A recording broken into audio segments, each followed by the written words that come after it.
We're going to have an opportunity to renew or take the 3 refuges and 5 precepts now. You can join in on page 126. We'll be requesting the refuges and precepts to group from a monk. We'll begin with 3 vows. After our part, we'll have Ajahn and then carry over to page 128, 129, and on 130, and we'll end with 3 vows. So, vow. Vow.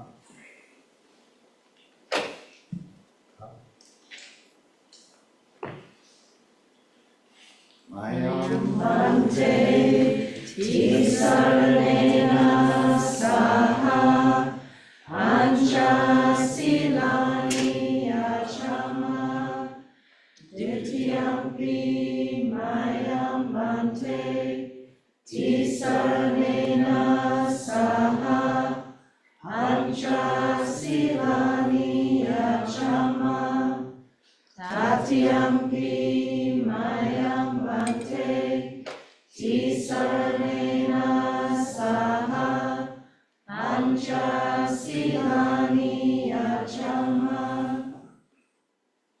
Namo tassa bhagavato arahato samma sambuddhassa. Namo tassa bhagavato arahato samma sambuddhassa. Namo tassa bhagavato arahato samma sambuddhassa.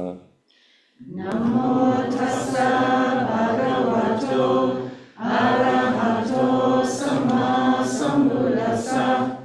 Namo tassa bhagavato arahato samma sambuddhassa. Namo tassa bhagavato arahato samma sambuddhassa. Buddhaṃ saraṇaṃ gacchāmi. Buddhaṃ saranam gacchāmi. Dhammāṃ saraṇaṃ gacchāmi. Dhammam saranam gacchāmi. Saṅghāṃ saraṇaṃ gacchāmi. Sangham saranam gacchāmi. Dutiyampi buddhaṃ saraṇaṃ gacchāmi. Dutiyampi buddhaṃ saranam gacchāmi. Dutiyampi dhammāṃ saraṇaṃ gacchāmi. Dutiyampi dhammam saranam gacchāmi. Dutiyampi saṅghāṃ saraṇaṃ gacchāmi. Tatiyampi sangham saranam gacchāmi. Tatiyampi buddhaṃ saraṇaṃ gacchāmi. Tatiyampi buddhaṃ saranam gacchāmi. Tatiyampi dhammāṃ saraṇaṃ gacchāmi. Tatiyampi dhammam saranam gacchāmi. Tatiyampi saṅghāṃ saraṇaṃ gacchāmi. Tatiyampi sangham saranam gacchāmi. Saranakamannaṃ nititaṃ. Anabhante. Mānatipātā viramani sikkhapadam samadhiyami. Anatipata veramani sikkhapadam samadhiyami. Adinādāna viramani sikkhapadam samadhiyami. Adinādāna veramani sikkhapadam samadhiyami. Kāmesu miccāchārā viramani sikkhapadam samadhiyami. Kāmesu miccāchārā veramani sikkhapadam samadhiyami. Musāvādā viramani sikkhapadam samadhiyami. Musāvādā veramani sikkhapadam samadhiyami. Surāvetmērya majjapamārathāna viramani sikkhapadam samadhiyami. Surāvetmērya majjapamārathāna veramani sikkhapadam samadhiyami. Imāni panca sikkhapadāni sīlena sugateṃ yanti. Sīlena bhoga sampada. Sīlena nibbutaṃ yanti. Tasmāt sīlaṃ visodhaye. Sadhu, sadhu, sadhu.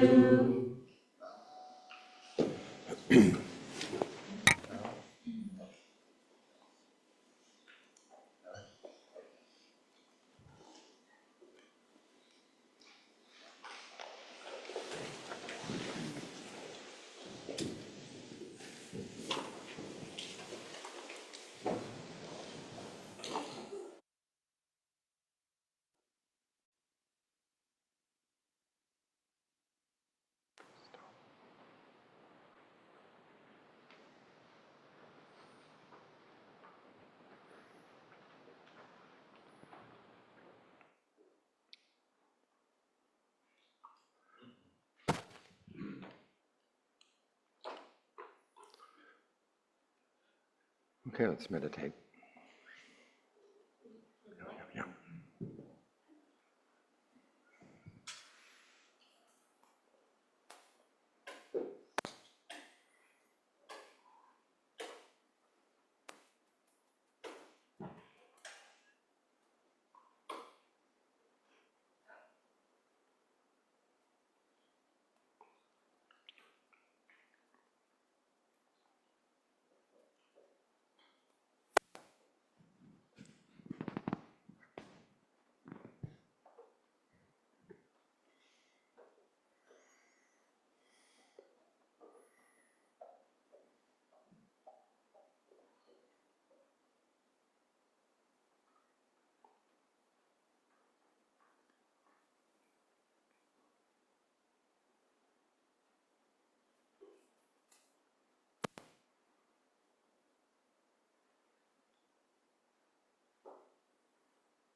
Start with thoughts of goodwill,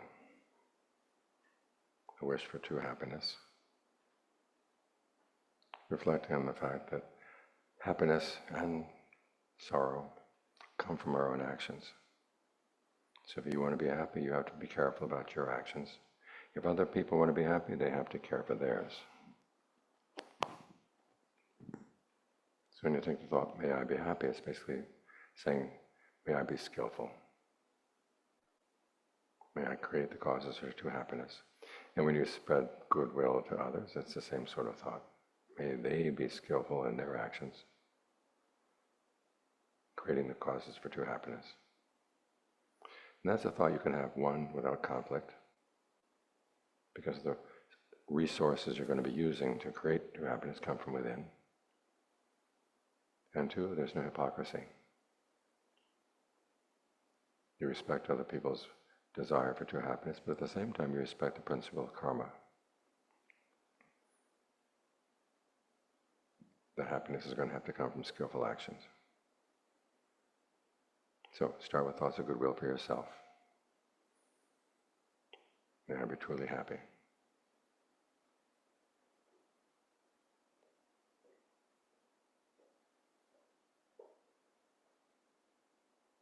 And then spread that thought to others, starting with people who are close to your heart, your family, your very close friends.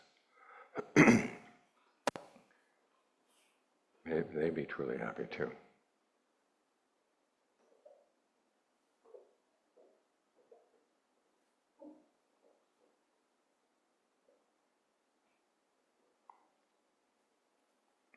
And then spread that thought out in ever-widening circles to people you know well and like.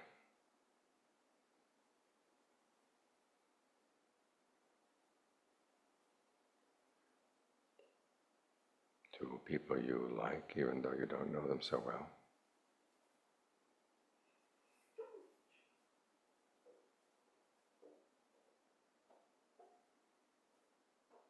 To people you're more neutral about.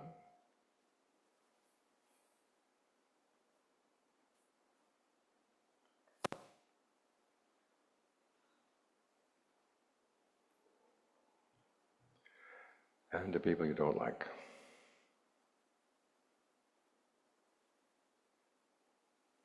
Remember that the world would be a much better place if people could find true happiness within.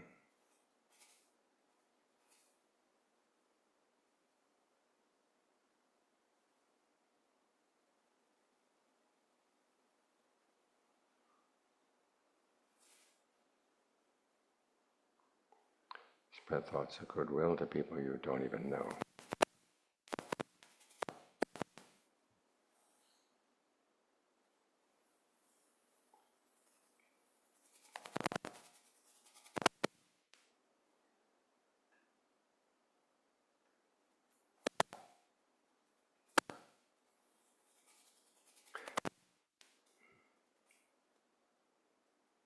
And not just people.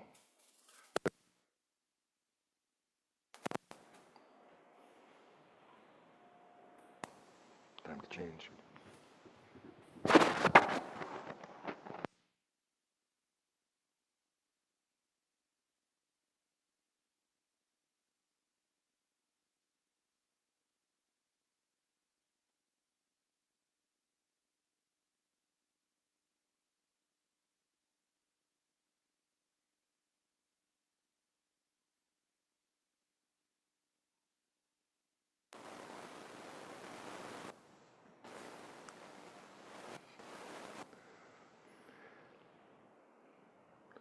spread thoughts of goodwill to living beings of all kinds, east, west, north, south, above and below, out to infinity.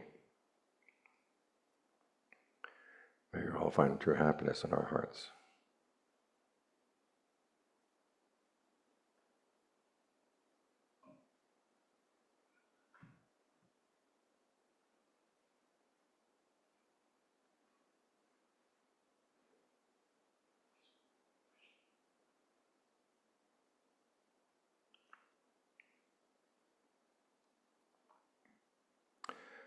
Then bring your attention to the breath.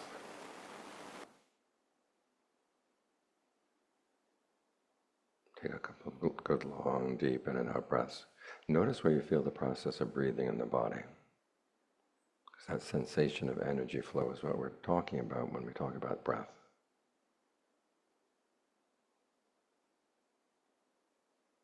It's an aspect of the energy potential in the body.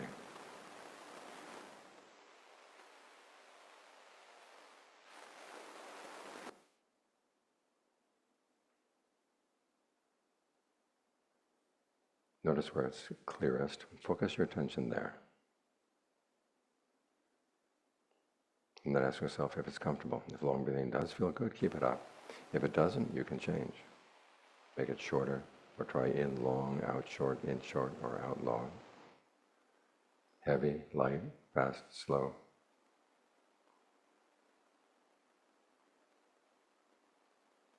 Watch the breath for a while. Experiment to see what way of breathing feels best. When you find something that feels good, stay with it until it doesn't feel good anymore, then you can change. Try to be on top of the breath needs of the body.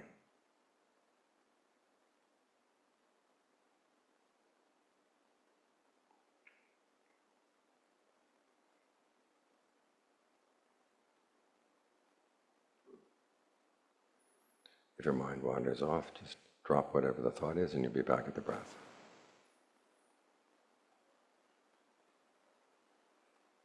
Wanders off again, bring it back again. 10 times, 100 times, just keep bringing it back.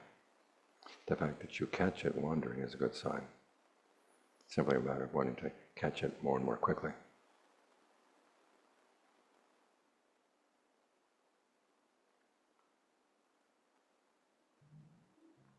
Each time you come back, reward yourself with a breath that feels especially gratifying.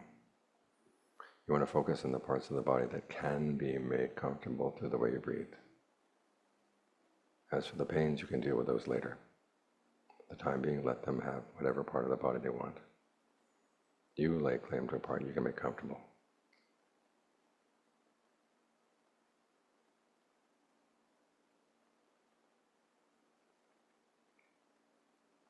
It's like that old book, Drawing on the Right Side of the Brain, where they teach you if you're going to draw a picture of somebody's face, you don't draw the eyes and the nose and the mouth. You draw the spaces between the eyes and the nose, between the nose and the mouth. In other words, pay attention to the parts of the face you don't normally pay attention to. And you find that you draw much better like this.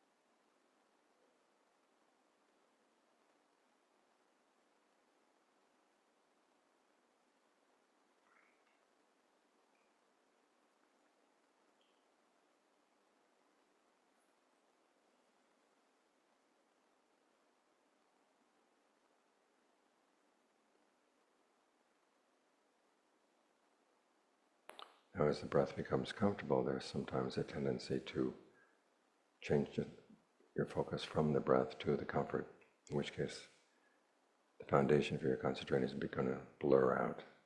So to counteract that tendency, the next step is to be aware of the whole body breathing in, the whole body breathing out. And a good way to work up to that whole body awareness is to go to the body section, first, section by section. Yesterday we started down at the navel. There's an alternative way of surveying the body, and that's focusing on the sensations around the bones.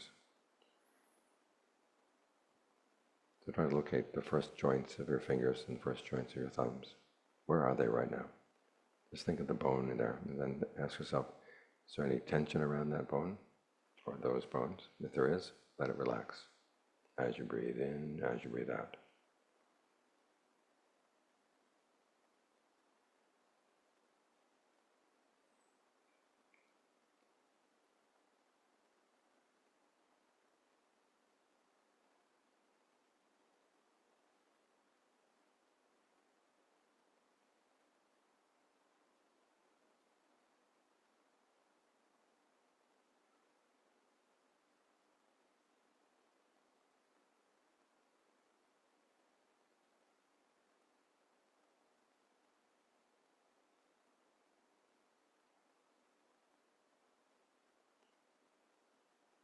And then move up to the second joints.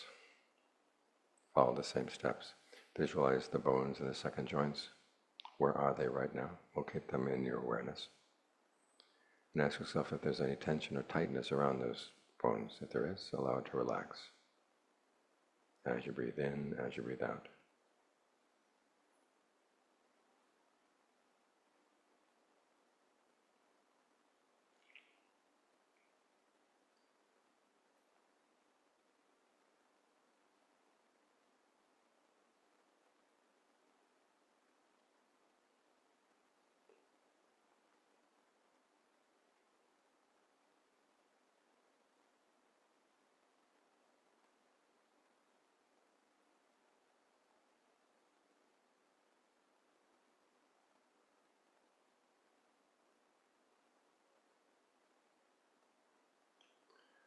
And then the third joints.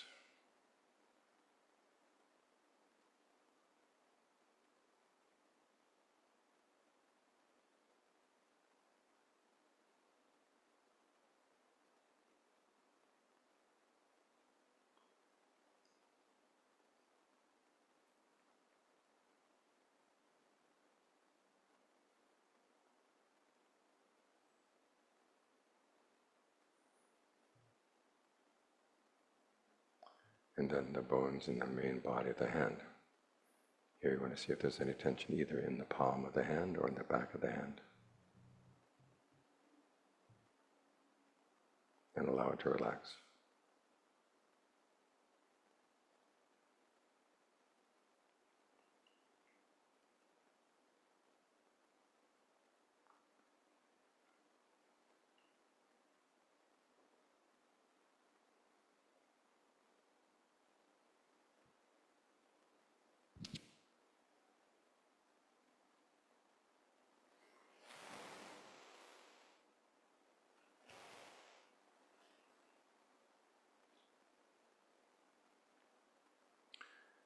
And then the bones of the wrists.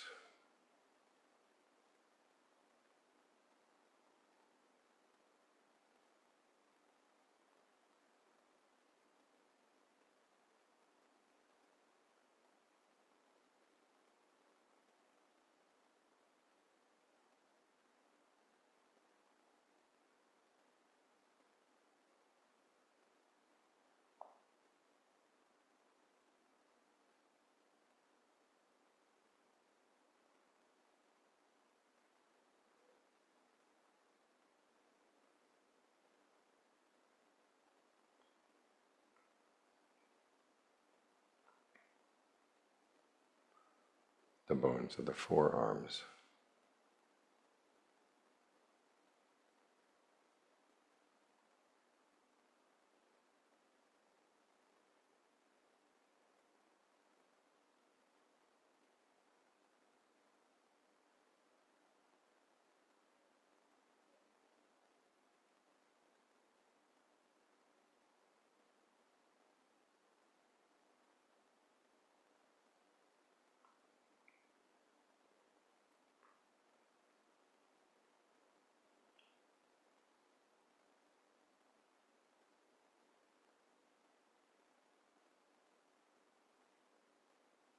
the bones of the elbows,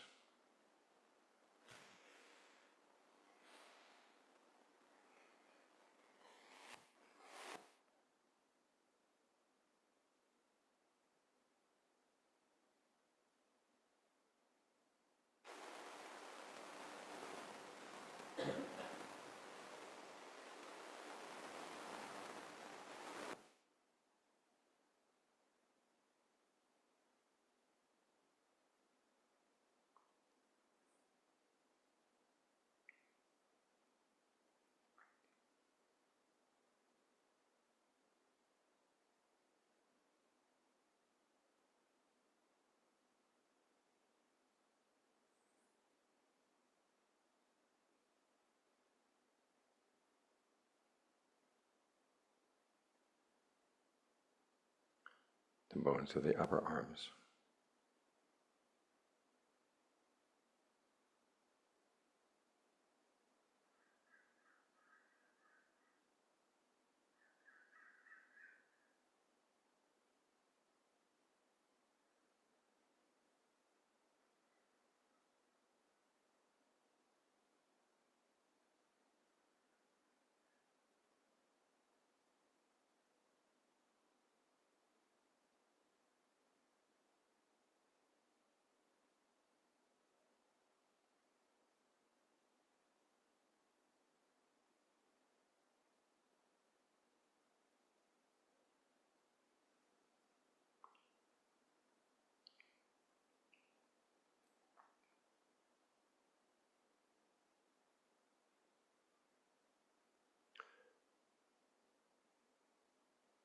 the bones of the shoulders,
the shoulder blades,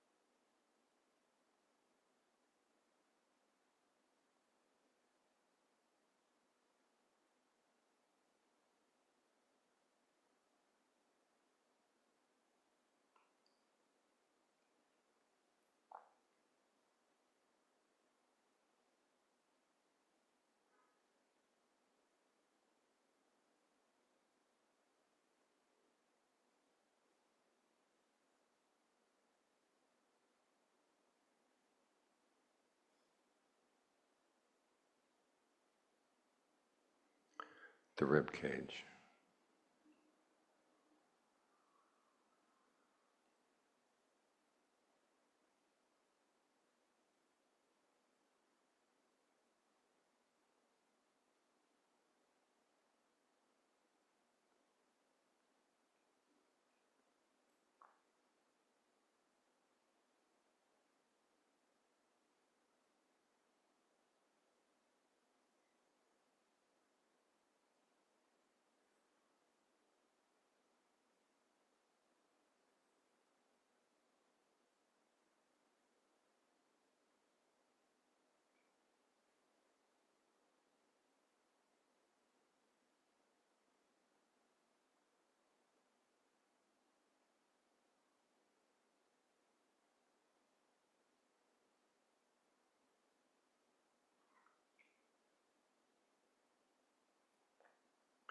Then bring your attention down at the first joints of the toes.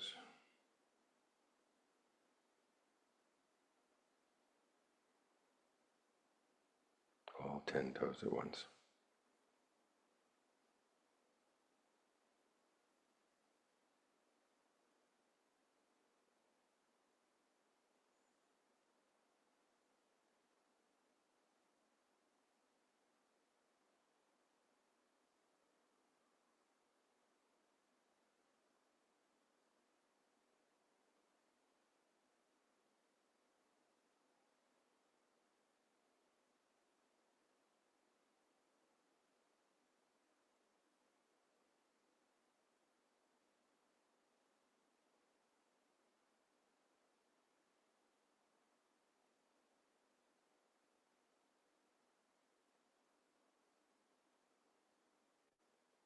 And from this point on, you can go up through the body at your own pace. The bones of the feet, the ankles, the shins, the knees, the thighs, the pelvis, up the vertebrae. Finally up to the skull. And if you want, you can go through the body as many times as you like until you're ready to settle down. And choose any one spot in the body where it's most congenial to stay focused. Settle there, and then think of your awareness spreading from that spot to fill the whole body. Or more precisely, to connect with your awareness of the whole body as it already is. Allow the breath to find whatever rhythm feels best. And think of it as a whole body process. The whole body is breathing in, the whole body is breathing out. Then see how long you can maintain that sense of centered but broad awareness. It's your foundation for the meditation. So make sure the foundation is steady and strong.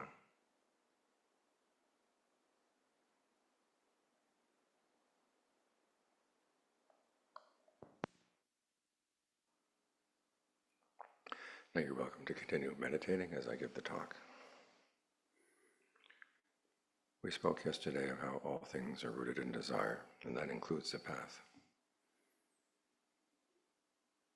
And the fact there's a right resolve, the fact there's a right effort.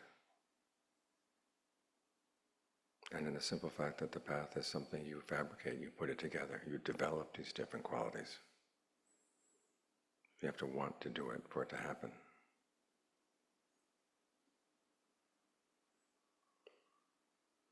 We also spoke about how the mind has many conflicting desires, and so the desire for following the path is something that has to take precedence. You have to really determine on it. We spoke of the 4 determinations, being determined on discernment, on truth, on relinquishment, and on calming or stilling. And how these 4 determinations really go against a lot of the values of the world. Determination on discernment means thinking about the long-term consequences of your actions, that your actions are real, and they do have consequences, and some of those consequences can last for a long time. So you have to take the long term into consideration every time you act. Whereas the world likes to go for the quick fix. Instant pleasure, instant awakening. And you have to learn how to overcome that particular push from the world. Being determined on truth means that you're really going to stick with the path, you're really going to commit yourself, and you keep reflecting on where you're still not quite up to snuff, not up to the standard. So you really are carrying through with what your discernment tells you is the right path to lead to the good goal. And again, the world often will say, well, to get ahead, sometimes you have to be dishonest. Or when you make a mistake, you want to make sure nobody knows about it, cover it up. You don't admit your weaknesses. Determination and relinquishment, finding joy in letting go. Whereas the world finds joy in accumulating. Determination and calm or stilling. The world is determined on variety, excitement, change.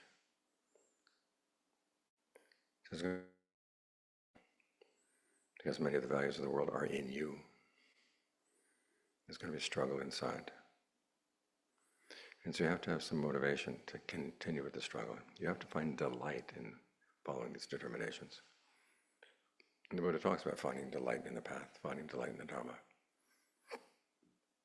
There are 6 things in particular that he recommends taking delight in. And he says that these forms of delight can lead you all the way to full awakening. So not just stopgap measures for the beginning of the path. They carry you all the way through. Light can be, with the wrong times of craving, it can be part of the cause of suffering. There are forms of delight that is part of the path, the motivation to stick with the efforts required. And the very first object of delight is the Dharma itself, which may seem like a very large topic, but you can get focus if you realize the Buddha said that certain teachings or certain attitudes are definitely not Dharma. And it's interesting to focus on the ones that he focused on as being particularly forms of wrong view. And 2 of them stand out. One is the doctrine of what he calls inaction, basically saying that human beings have no power to change their experience, no power to change the direction of their lives. And the other is saying that there is no objective basis for what should and shouldn't be done. As I said the other day, the Buddha is not the kind of person to go around picking fights.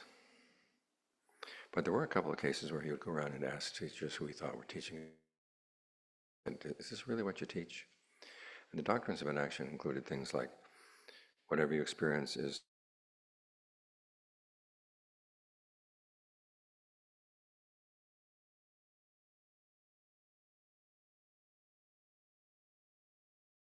determined by a creator, God. You have no choice in how things are going to go. The third one is that there is no causation at all. So there's no way that you can figure out what should and shouldn't be done. In all those cases, the Buddha said, you're leaving people unprotected.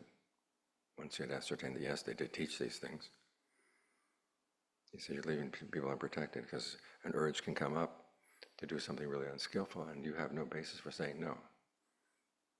If you believe that's a divine force acting in you, then it's hard to say no to it. Years back, there was an article in the magazine Inquiring Mind, where a woman was talking about how she was on a retreat, and there was this really hot young man sitting in the room in front of her. And she found that she couldn't sit in there without having sexual fantasies about him. And so she went back to her room to sit and meditate. And then she said she realized it wasn't just her lust, this was not her personal lust, this was the power of lust in the universe coursing through her. I was surprised that they printed the article.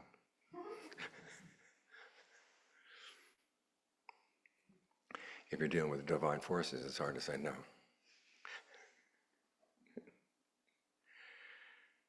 So the Buddha basically said these are forms of wrong view, which basically means for him, the proper Dharma is a teaching that says human action does have power. And there are definite shoulds and should nots. In fact, that's his gift to us, is giving us a clear idea of what we should and shouldn't do. Because down deep in the mind is this ostinato. If any of you know anything about music, an ostinato is a little theme that gets repeated over and over and over and over again in the background. And here the question always is what to do next, what to do next, what to do next. The mind is constantly choosing its actions. So here the Buddha is giving you some advice as to what should and shouldn't be done. Years back I was sitting in on a course that was being taught back east. The teacher was going to go through the Gardaniyametta Sutta line by line and explain each of the words and come up with kind of a group translation. First line, this is what should be done by someone who appreciates the goal of peace. A hand shot up. I thought there were no shoulds in Buddhism.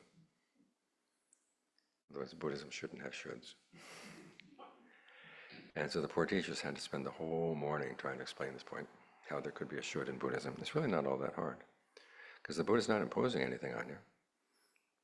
But he does say there are certain duties that you can follow if you want to put an end to suffering. It's entirely up to you. If you want to attain that goal, this is what has to be done. One of the advantages of studying the Pali Canon now is we have it on a computer, and you can go through and you can search for different words that are in the canon. One thing I found really interesting is the word for 3 characteristics, dilakkhana, does not occur in the canon. And those 3 characteristics, that the Buddha calls them perceptions, he calls them forms of anupassana, which means a contemplation, or keeping track of a particular idea or a particular fact. But he never talks about them as characteristics. Another thing I found really interesting is when the Buddha uses the word ekangsa, which means categorical. In other words, something that is true across the board. And he applies it to only 2 teachings. One is the teaching that skillful qualities should be developed, unskillful qualities should be abandoned. And the other teaching is the Four Noble Truths together with their duties. In other words, first noble truth, the truth of stress or suffering, should be comprehended. The second noble truth, the truth of its cause, should be abandoned. It's the 3 forms of craving. The third noble truth, the cessation of suffering, is something to be realized. And the fourth noble truth, the path to the cessation, is something that should be developed. That's it as far as categorical truths. Every other teaching is either an elaboration of that or it's something that is true and useful in some parts of the path and not true and useful in other parts. For example, the 3 perceptions. I've known people who say, my hut gets dirty, and if I try to clean it up, it will be inconstant and impermanent. Therefore, I should just let it go. That's a misuse of that perception. We find this also in the canon. This one monk was hearing the Buddha saying that the 5 aggregates were not self, and he said, well, if the 5 aggregates are not self, then what self is going to be affected by things that are done by what is not self? In other words, taking the idea of not self and turning it into a no-self teaching, in which there's nobody to do the action, nobody to receive the results. That means you're free to do anything you want. Those are misapplications of those teachings. So the teachings of the 3 characteristics, or 3 perceptions, are things that should be applied at certain points in the path. And a large part of the skill is figuring out when to do them and when not to apply them. Like you're practicing concentration, your mind is not settling down, you tell yourself, well, I've learned that my mind is inconstant and not under my control. And you just leave it there. That's not doing the duty with regard to the fourth noble truth. If it's not settling down, you figure out, well, how do I get it to settle down? So the Buddha's teachings are basically there to point out, okay, that you do have the power to shape your life. And there are definite things that you should not do. Now, some of the things you should and shouldn't do, the Buddha just laid them down as precepts. In other words, these are things that are true across the board. No killing, no stealing, no...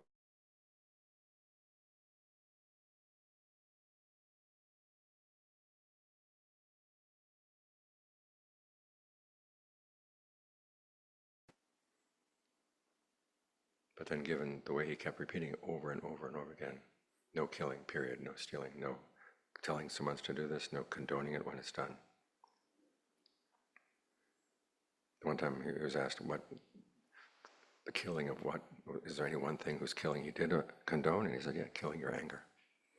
So it was very, very clear that the precepts are to be followed across the board.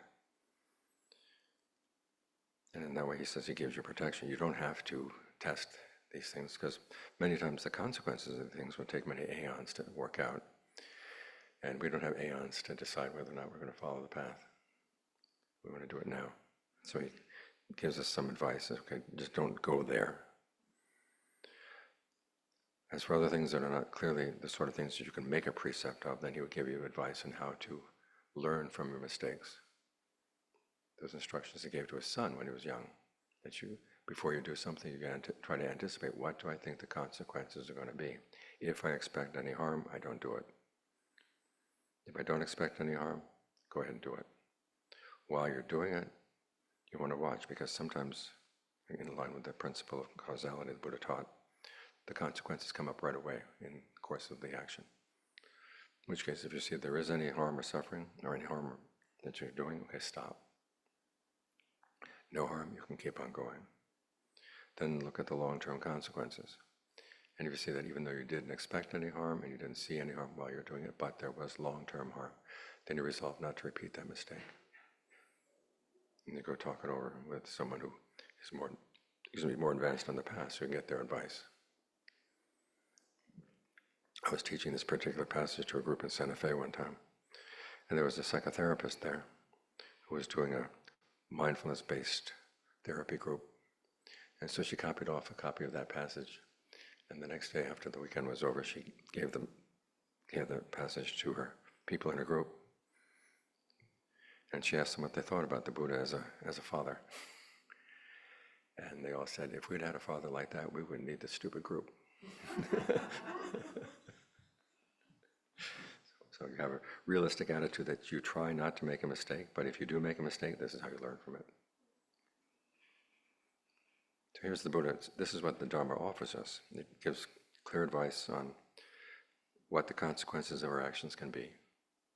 And this is where the teaching on rebirth is an important working hypothesis, because you see a lot of people who do some horrible things and they don't seem to suffer at all in this lifetime. And the Buddha is saying that's only a very small part of the picture. So it is an important working hypothesis. And then secondly, the hypothesis on karma. And you take it on as a working hypothesis and try to live your life in line with it. You know those groups that get together and they say, well, let's assume that we have only 1 year to live. How are you going to live your life? What things you're going to decide that are not important, what things are important. Get together, discuss it.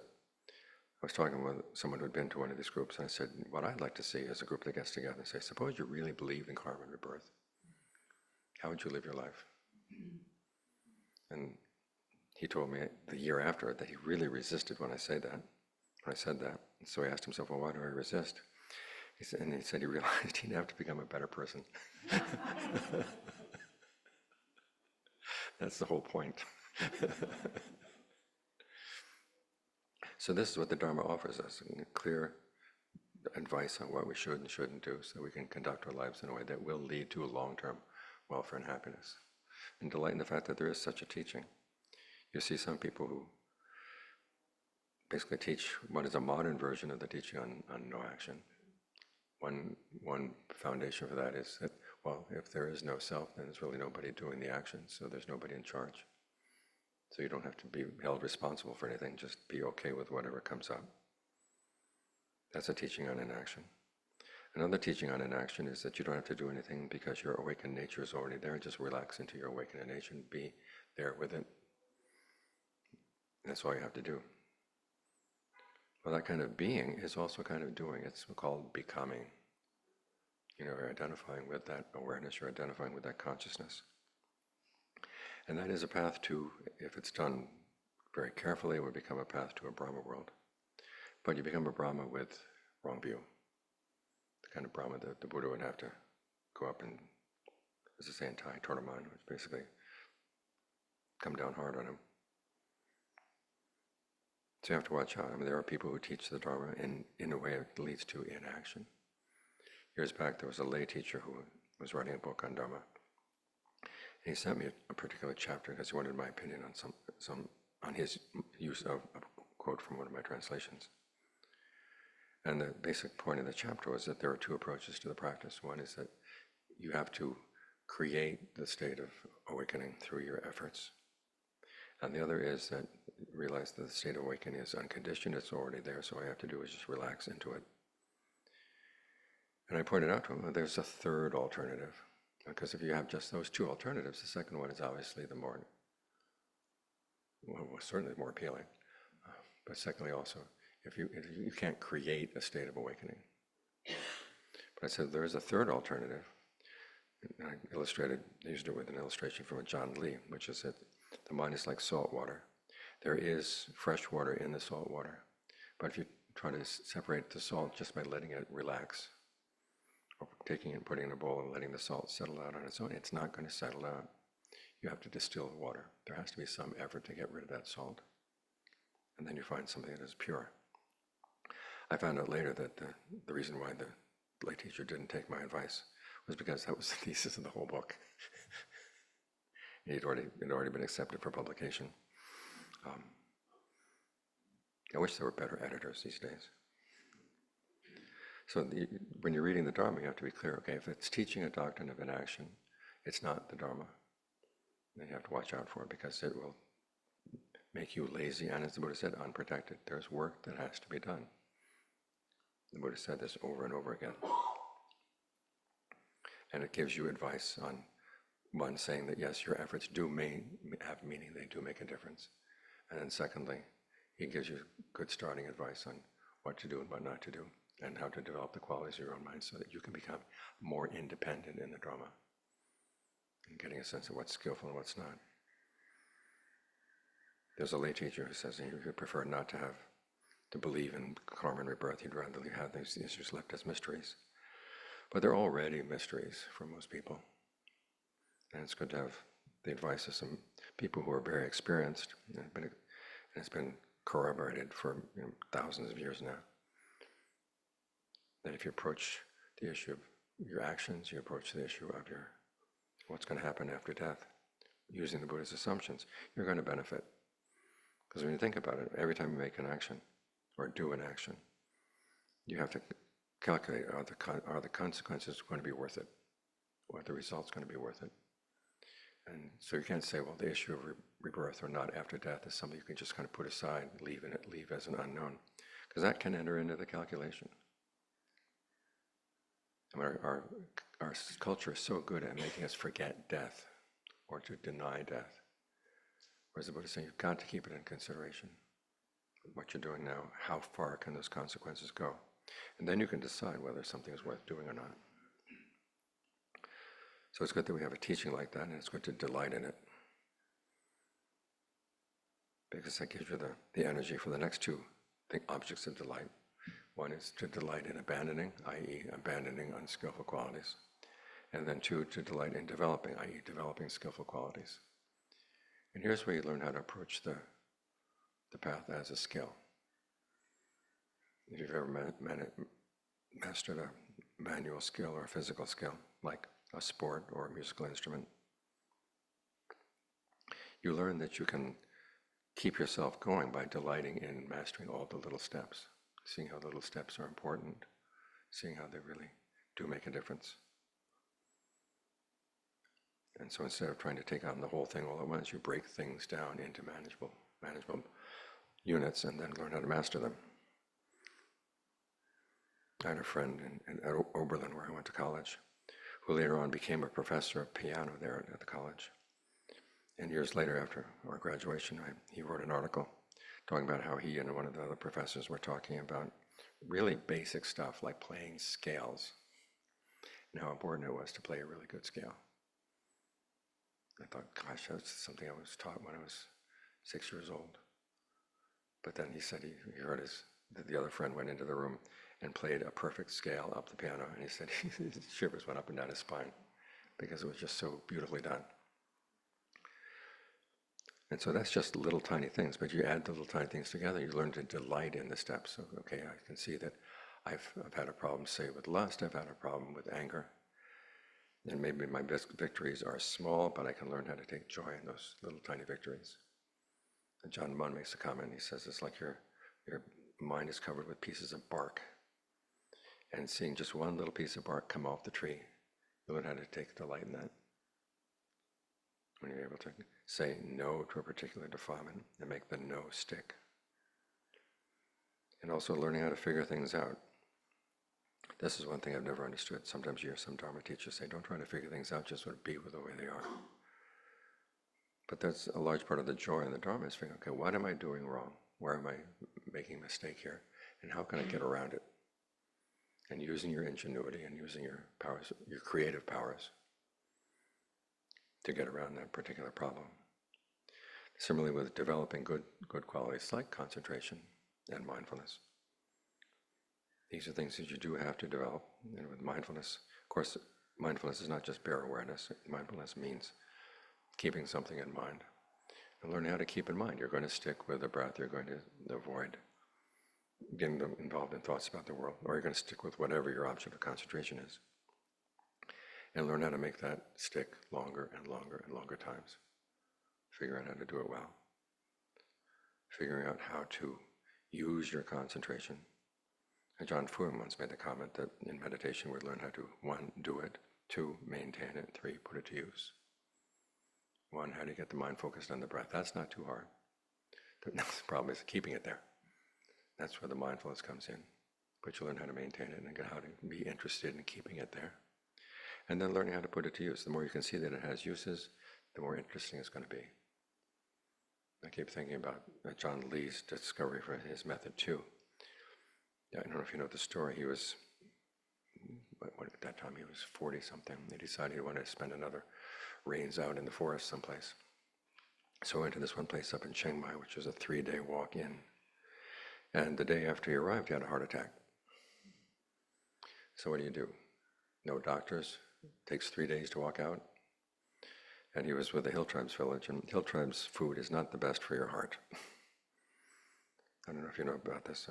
Good piece of advice. If you have heart problems, stay away from bamboo shoots. But guess what the Hill Tribes people gave him every day? Bamboo shoots. So he wasn't going to be able to depend on his diet to help cure his heart. All he had was his breath. So he said, okay, let's start seeing what the breath can do with this. And he was able to pull himself together, just using the breath, working the breath energies to the different parts of the body. If you look at the instructions in his method 2, you start with the back of the neck and work down the spine. Now, if anyone has ever had any heart problems, you know the back of the neck is tension central. And you've got to work through that.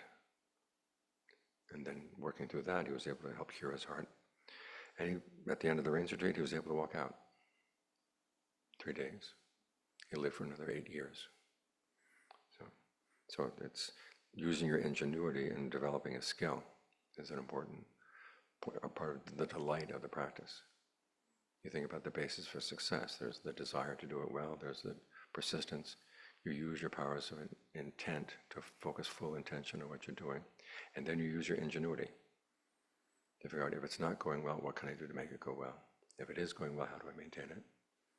And how do I learn how to expand the benefits that come from it? So those are the second and third forms of delight that help you keep you going on the path and sticking with your determination. The fourth form of delight is to delight in seclusion. And most of us delight in company. I mean, you can hear it during the lunch hour. And the Buddha said, you've got to learn how to delight in being alone. Now, seclusion for the Buddha means 2 things. One is physical seclusion, just going off and finding some time alone. So your mind is not invaded with all the thoughts and problems and attitudes of other people, so you can focus on what are your own particular problems. And in the beginning, it's going to be hard because you start seeing all your defilements coming up. I have a student who, when he first ordained with me, was just itching to get out in the forest. Finally got into the forest. And for the first couple of months he was there, he was miserable. His mind was not settling down. And he was actually going a little bit crazy. He told me one time he was pushing himself really hard in the meditation. One afternoon he decided to just lean back against his hut to rest for a bit. And this herd of elephants came walking along a path near his hut. And one of the elephants raised his trunk and started talking to him. And he realized, I'm going crazy. So you have to learn how to be in seclusion and not go crazy. And you have to be in seclusion and again learn, okay, this is the way my mind is. I'm not here just to accept it what it is. I'm here to admit that yes, this is the way it is, but there are potentials for it's not being that way. Let's see what those potentials are. And when you can get interested in what you're doing in your meditation, then it's a lot easier to decide that, okay, I really like being in seclusion because I learn a lot about myself and I can begin to develop some skills that I wouldn't have otherwise. That's physical seclusion. Mental seclusion is when you get the mind secluded from its fascination with unskillful things, its fascination with thoughts of sensual pleasures, and it's able to settle down in concentration and find a sense of joy and find a sense of fullness being there. Ajahn Geoff would tell me about his time. During World War II, he was basically stuck up in northern Thailand, living in an area with hill tribes. And what kept him going was the fact that his concentration was going well. Every morning after his meal, he'd get up, get into his hut and sit and meditate. And he said he just had this sense of fullness all day long. So you have to learn how to maximize the potentials that you have when you're alone. Again, take advantage of what you got. When resources are limited, try to make the most of what you got. And you find that you really do begin to delight in seclusion because you can see deeper and deeper and deeper into your mind. My first year as a monk in Thailand, I was spending a lot of time up on top of a hill by myself. John Fung lived down at the bottom of the hill. And issues from grade school, issues from high school, issues from college, my parents' marriage falling apart, all kinds of things would come up. And at first I was frustrated because, okay, I don't want this garbage, I want my mind to be in concentration. But then I realized, here I am alone, and with no other responsibilities, I can work through this stuff. I had the help of Ajahn Geoff, his perspective on karma helped an awful lot. And also the times when I would say, I'm having this particular problem, and he'd give me this quizzical look, as if who on earth would ever have a problem like that? Having a teacher from another culture is always very, very instructive, because you begin to realize that American culture is pretty crazy. And you learn to get some distance from your own thoughts and concerns. And so I was able to work through a lot of stuff that way and kind of get it cleared out. So look at seclusion as an opportunity to do some house cleaning. And learn how to be with yourself and not drive yourself crazy. The fifth and sixth topics of delight are two different aspects of nibbana. In other words, you think about the goal, where you're going, and take delight in the fact that what I'm doing right now is heading in the right direction. It's heading to something I really do want. The first one is that the nibbana is unafflicted. In other words, there is no affliction at all. And this is when you've been in concentration. You may know that sutta where the Buddha, it's not the Buddha, it's Sariputta, is talking about how you get the mind into the first jhana and you begin to see thoughts of sensuality as afflictive. So you just don't want to go there. You get into the second jhana, you see directed thought and evaluation as afflictive. In other words, aspects of those lower levels of jhana become more and more, become less desirable. And you're just peeling away these subtle layers in the mind. And you're getting more and more sensitive. And this is an important part. There's a train of thought that's been going around the internet, which is that the Buddha did not teach getting the mind into absorption. He just simply wanted you to think skillful thoughts and abandon unskillful ones. But an important part about getting the mind into deep absorption is that when you come out, you get more sensitive to the way the mind burdens itself, when it's not just there, fully aware of one sensation. And so you can imagine if subtle levels of stress and concentration are afflictive, what it would be like to be totally unafflicted. That's the goal that we're aiming for. And in being unafflicted, you're also not imposing affliction on others. That's the second aspect, which is what the Buddha says was called freedom from papancha. You've probably heard the word papancha, and most often, at least in American meditation circles, papancha means thought attack. You're on a Vipassana retreat, and all of a sudden, you get obsessed with some topic, and all you can do is think about that topic. I know one woman who told me that she was taking a retreat one time at the IMS Center in Barre, Massachusetts, and she began to realize that it was obvious that the buildings there at IMS had been built at different times. And she spent the entire retreat trying to figure out which part of the building was built first and which came second. And she would walk around and she'd look at the junctures between the different parts of the building. That's not papancha, that's just obsessive thinking. Papancha is a particular kind of thinking based on a particular kind of perception. As the Buddha said, it starts with the perception, I am the thinker. You're taking on an identity. Once you take on an identity as a being, what do beings do? Beings have to feed, mentally and physically. And in feeding, you're going to be trying to find food out of places where other people are taking food. You may know that vision that the Buddha had prior to his leaving home. He said he saw the world as being like a stream that was drying up. And there were lots of fish in the stream, and they were struggling with one another. Who was going to get to stay in the water? Who's going to get pushed out? and no matter who won, the stream was drying up, and they were all going to die eventually anyhow. He said everywhere he looked, everything was laid claim to. So if he's going to have to find happiness in the world, he's going to have to fight somebody off. This is the situation when you deal with Vavancha, when you take on the identity as a being. Now there's the fear that, well, if I'm not a being, I'm a non-being, I don't exist. That's not true. There is another alternative. There is this awareness that has nothing to do with being a being, which can be found as you follow the path. And that's the state of freedom from Vavancha. So in finding that state, you found a happiness that doesn't require that you have to conflict with anybody. You don't have to afflict anybody else. And you're out of this world of the constant feeding. Years back, I was up in British Columbia, and I was invited to visit this one forest, and it was part of this bay that came down from around this peninsula. And then from the bay, there was a stream that went across the beach and came into a forest. And it was during the time when the salmon were coming back to spawn. And if you ever want to get a sense of Sangwega, go see salmon spawning. Because the fish had to go, first they had to go through the beach, and there were seagulls on either side of the stream waiting to peck out their eyes. And if they made it past that, then they got into the forest, and guess what was in the forest? Bears. And other dead fish that they would have to flop over to get to the water. I kept thinking, oh, this is the kind of vision the Buddha had.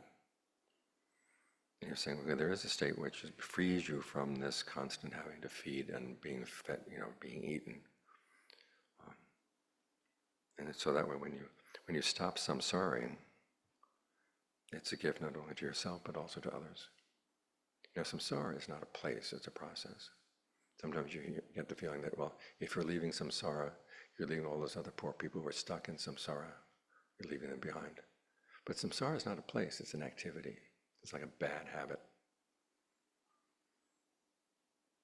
And so there's nothing to be accomplished by saying, well, I'm going to stick around in samsaring until I get everybody else out. That line of thinking is always striking me. I get this vision of a movie theater on fire, and there's one exit, and on either side of the exit there's a bodhisattva, and the one is saying, no, you first, no, you first. Everybody's going to die.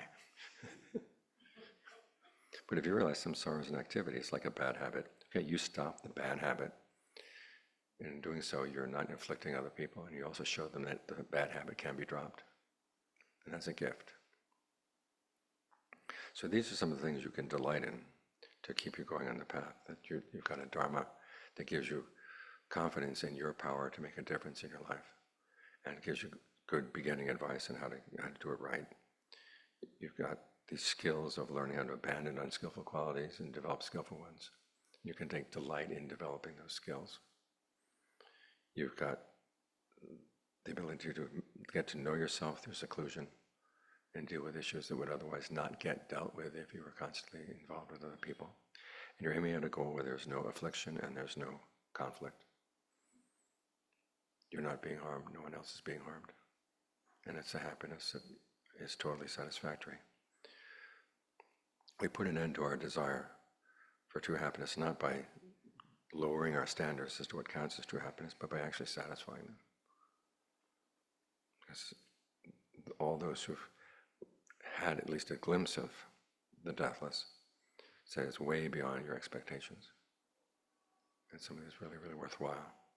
So those are my thoughts on the kind of delight that you can use to keep yourself going on the path. Hope you found it delightful. And I'd be delighted to hear your questions. Most of them. You know that story about Ajahn Geoff, the woman in England, who after he gave a Dharma talk one time, said, I've got a question. I've asked many different Dharma teachers to come through and I've never had a satisfactory answer. And the question was, there's different versions of what the question was. The one I like was, when somebody gains awakening, do they still exist or do they not exist? And John said, well, this is one of those questions we don't give an answer to, but I'll explain why. There was a candle burning next to where you're sitting. So he said, no, when the candle's burning here, we can talk about the flame, right? Its color, its shape, its heat. Then we put out the flame, and he used his fingers, put out the flame. He said, now can we talk about the flame? In the same way, it's when someone has gained awakening, there's no talking about them. That answer, does that answer satisfy you? She said, no. And he said, well, in that case, I'm not satisfied with your question.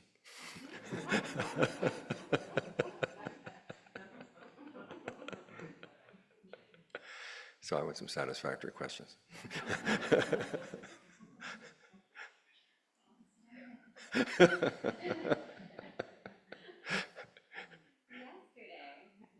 Yesterday I heard you make a distinction between anger and ill will, and it made me realize that I had been conflating them, at least partially, probably for a long time.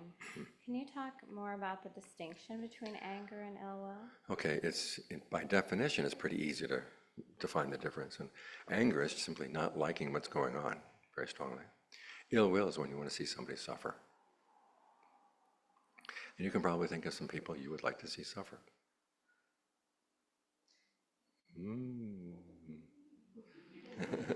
They're on the TV all the time. Not as many as I used to.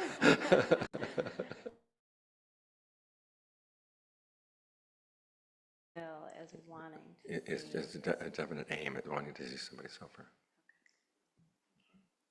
And even if you say, well, it'll be for their own good, you don't know. There are a lot of people who, when they suffer from the consequences of their misdeeds, will not admit that it comes from their misdeeds. So you want to have somebody see the error of their ways voluntarily and then change. That's goodwill.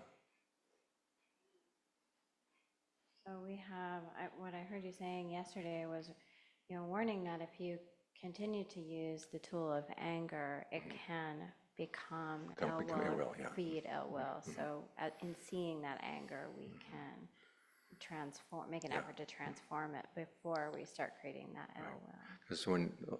Because sometimes there's a certain truth to anger when you see something is wrong and shouldn't be the way it is. And you say, if I'm going to make a positive change, I can't let my emotions get in the way. I have to calm myself down. Yeah. Okay, and you can see that something is wrong and not be. Yeah. And that's okay. Now that I can see that it's wrong and I'm not giving in to the power of that emotion, now I'm in a better position to say, what should be said? What should be done? Should it be said now or should I wait? When's the right time and place? Yes. And then you can be a lot more effective. Yeah. I think there's a myth that energy for change Has to be can come from anger or has to come from anger. Oh no, if it comes from anger, you burn out very quickly. Yeah. Right, exactly. All right, thank you, Ajahn.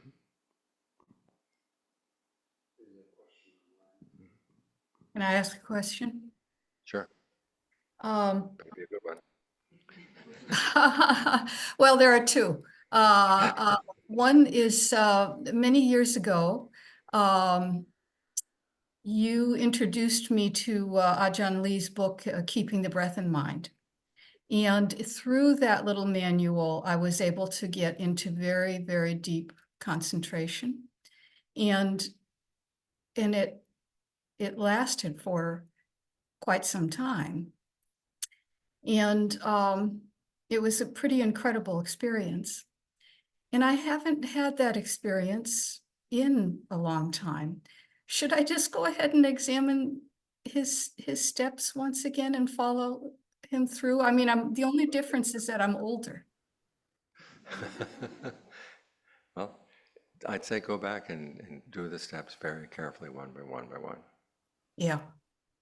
As Ajahn Fuang once said when he was teaching meditation, that he found that anybody who had a problem with getting the mind to settle down, it was one of those 7 steps this was missing. Yes. Okay, so really And take a good you may have look. gotten to the point where you're just kind of going through it mechanically. Yes. So I Yes. ask yourself, what kind of breath do I really like right now? What would I really like? Yes. Yes. Okay, that sounds good. Now also, at one point, I remember asking you many years ago, kind of what should I do? I was at a point where that was a very delicate. I was in my concentration, and it was very strong and very deep. And you said to protect it. And I was just wondering if you could help me a little bit more with the protecting of it. Okay, when you get up from concentration, try to maintain it. When you walk through the house, try to maintain it. Mm-hmm. Those little gaps where we tend to throw it away, okay, try to maintain it. Yes. Okay. All Then you'll right. get to a point where you can step back a little bit from it and start examining it. Oh, okay. So it's not just protection at that point, then you're ready to look at it and say, okay, where is there still some stress in this state of concentration? Right. And where is the source of the stress and how do I stop that? Yes. Yes. And that's when you start doing discernment work in the concentration itself. Okay. All right. Very good. Yeah. Thank you. Mhm. Mhm.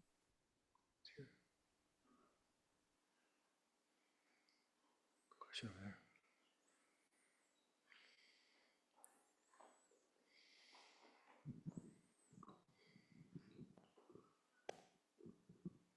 Thank you, Ajahn. I really enjoy the idea of taking things like karma and rebirth as a working hypothesis. But as someone who's sort of been steeped in materialism for the last 2 decades, I find it somewhat difficult to let go of those materialistic assumptions, even though I want to take on these ideas.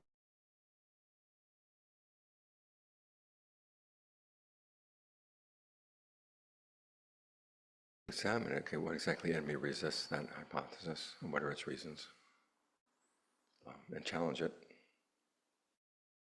It starts telling you its reasons. It's also good to live around people who have taken rebirth and karma as working hypothesis and seeing how they live and that they're not a bunch of fools. Thank you. But again, it's good to, whenever there's resistance to something like this, it's always good to ask us, well, why? What do I feel I would be losing if I accepted these things as hypotheses? Now, there's an awful lot of pride that goes around this sort of, I'm a scientific sort of person, I don't believe in things easily. But what's that? Ask yourself about that. Because in the meantime, while you're making decisions, you continue to calculate, okay, what will the consequences of this action be? Is it worth doing? And you can't say, well, I'll just forget about rebirth or agnostic about it. It's either going to come into the calculation or it's not going to come into the calculation. And ask yourself, well, on the basis of what do I believe that, consciousness ends and there's no continuity after death? What's the basis of that belief? How well-founded is it? And the Buddha was smart enough to realize he couldn't prove rebirth to other people. But he also knew that you can't prove the materialistic hypothesis to other people. And so the question was, well, what are the pragmatic consequences of believing in one or the other?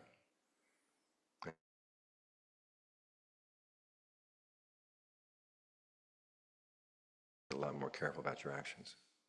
It's a good thing either way. So start there, but then look into the resistance. Who are you trying to please by being a materialist?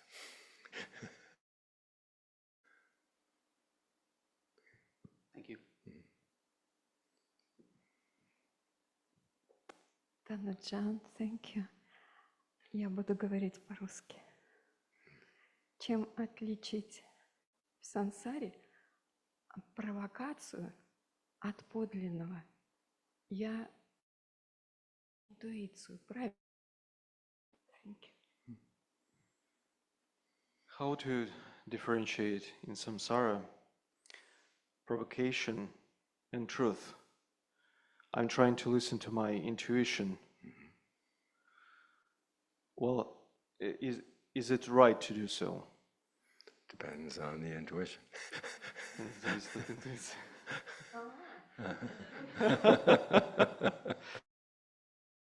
It's tricky. Well, your intuitions are tricky, yes.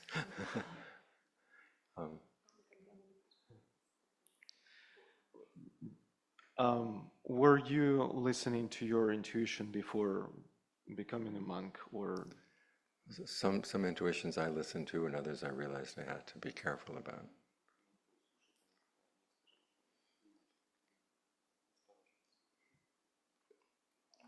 And so you want to think about, if I follow my intuition this time, what do I expect the consequences are going to be?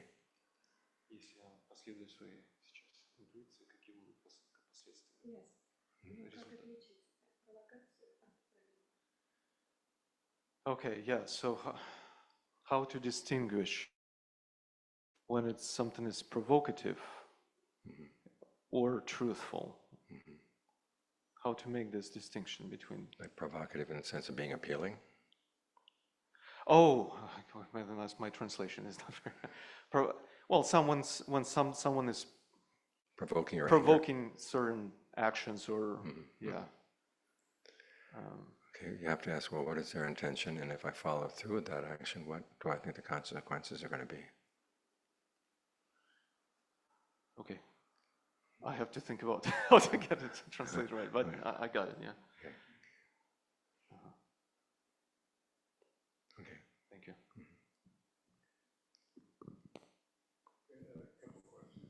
Okay. Mm-hmm. Richard, go ahead.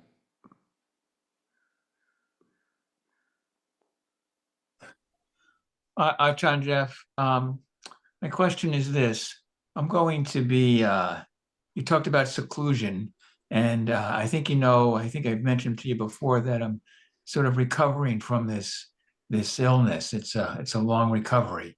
So it looks like I'm going to be alone in this apartment in Boston, 24/7 for 1 month to 5 months.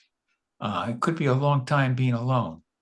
And I'm wondering if you have any suggestions. It actually scares me. I always wanted a lot of time to meditate, but Too much. it scares me. Yeah. Okay, well, one thing I found useful when you're alone is to write a diary about what's going on in your mind. And then to look at it a couple of days later to see, okay, am I going crazy? Because your ability to step back from your thoughts is going to be an important thing, aspect of learning how not to get taken in by them. 1. And then 2, read a lot of Ajahn Lee, read a lot of Ajahn Mahabua and other good Dharma books. Listen to good Dharma teachings. It's going to keep you on track. And take advantage of the fact that even though you're stuck there in the apartment, there are means of communication.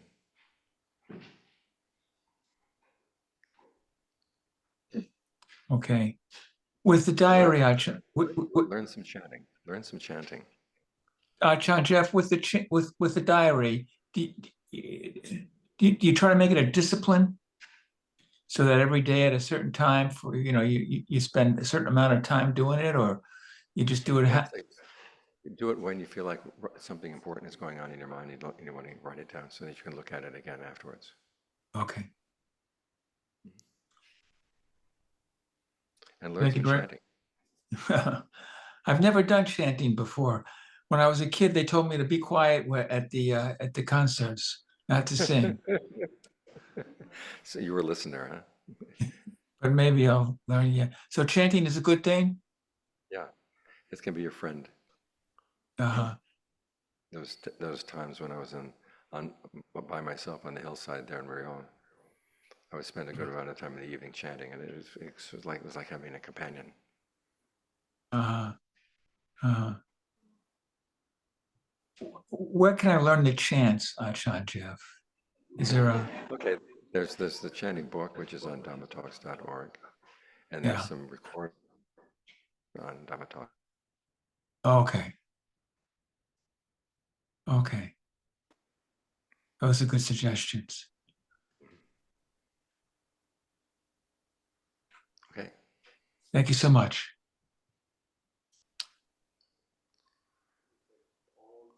Mm-hmm.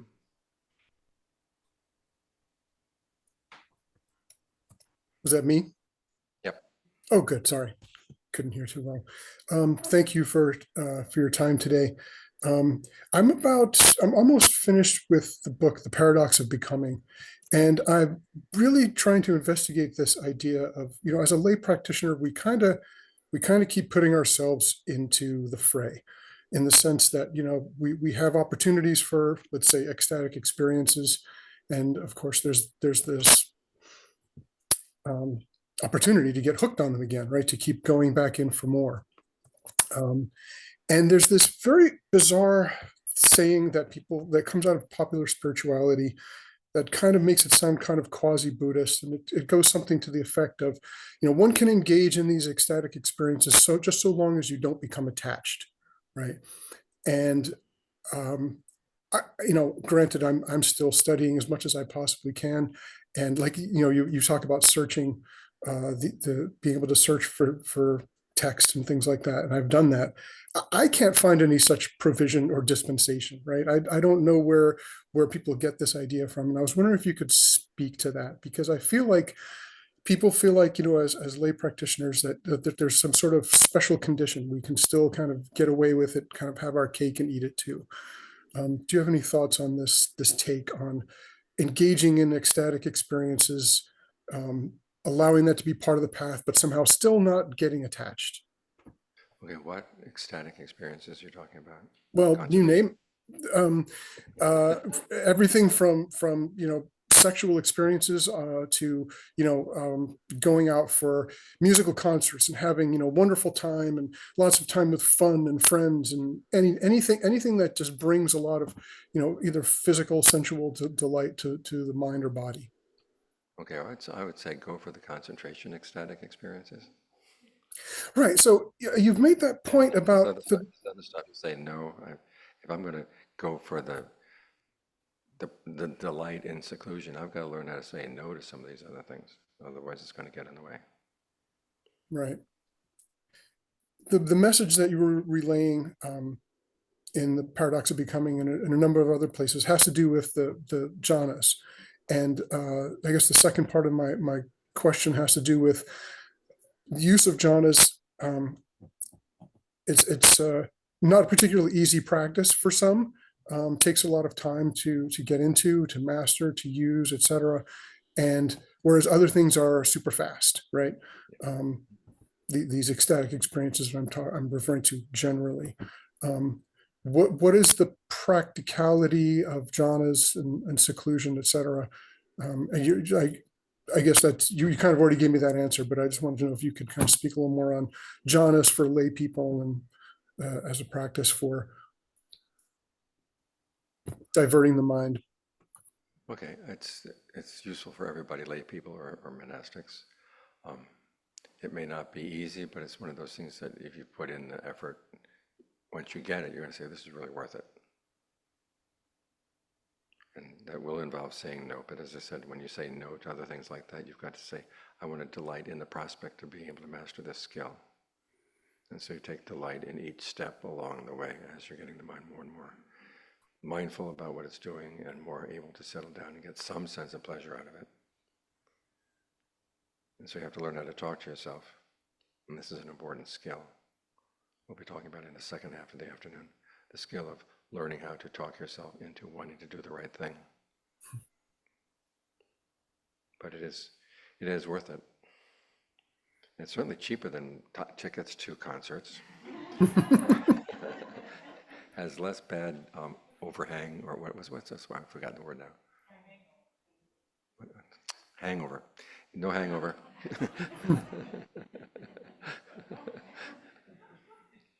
So it's good all around.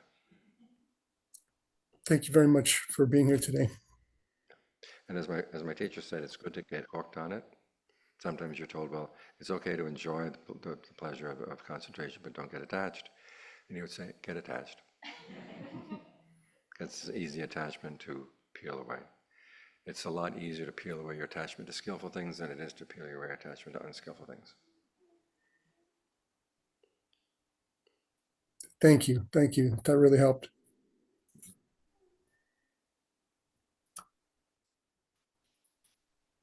Hi, Ajahn.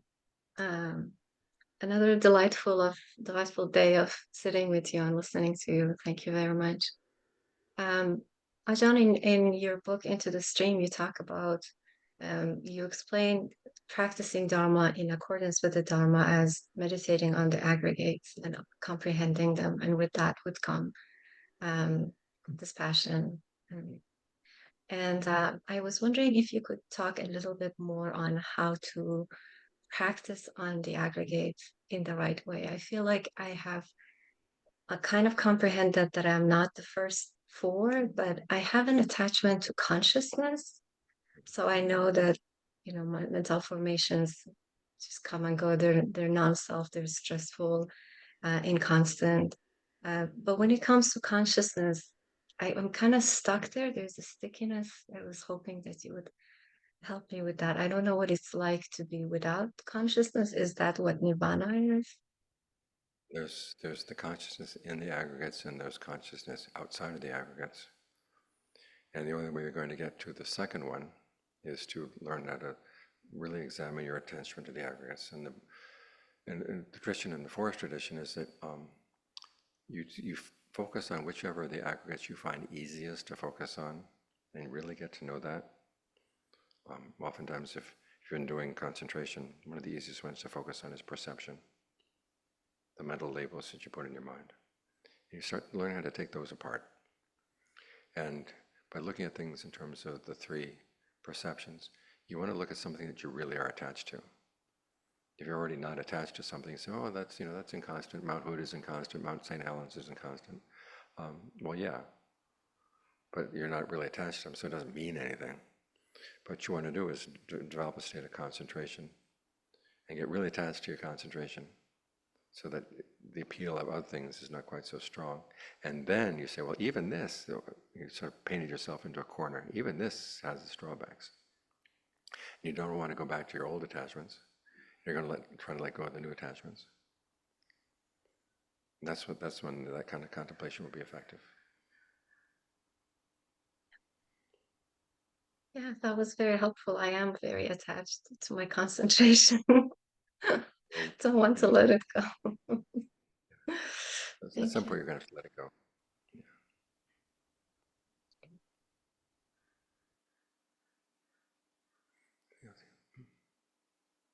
Hello.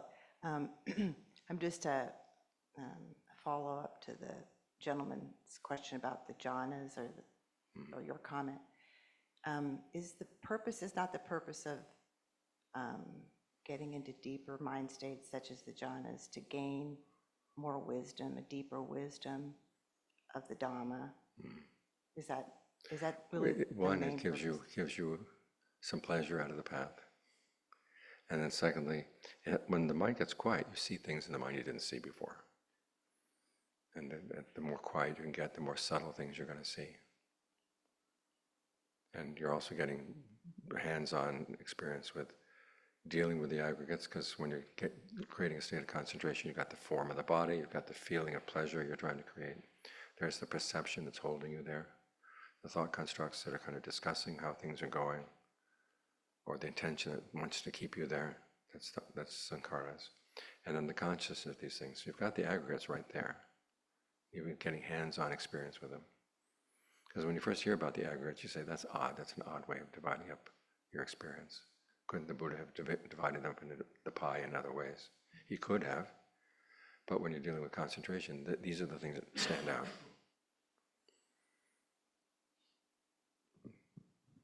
Thank you. Mm-hmm.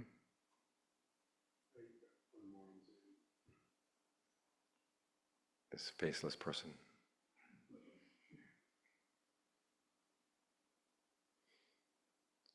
Anna? Oh, sorry.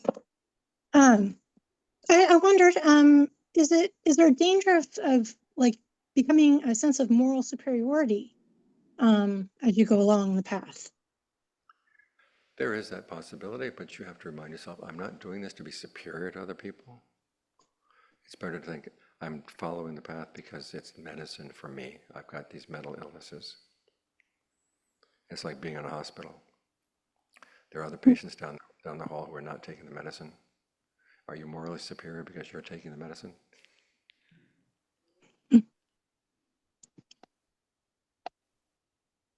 instead of maybe judging Right, people.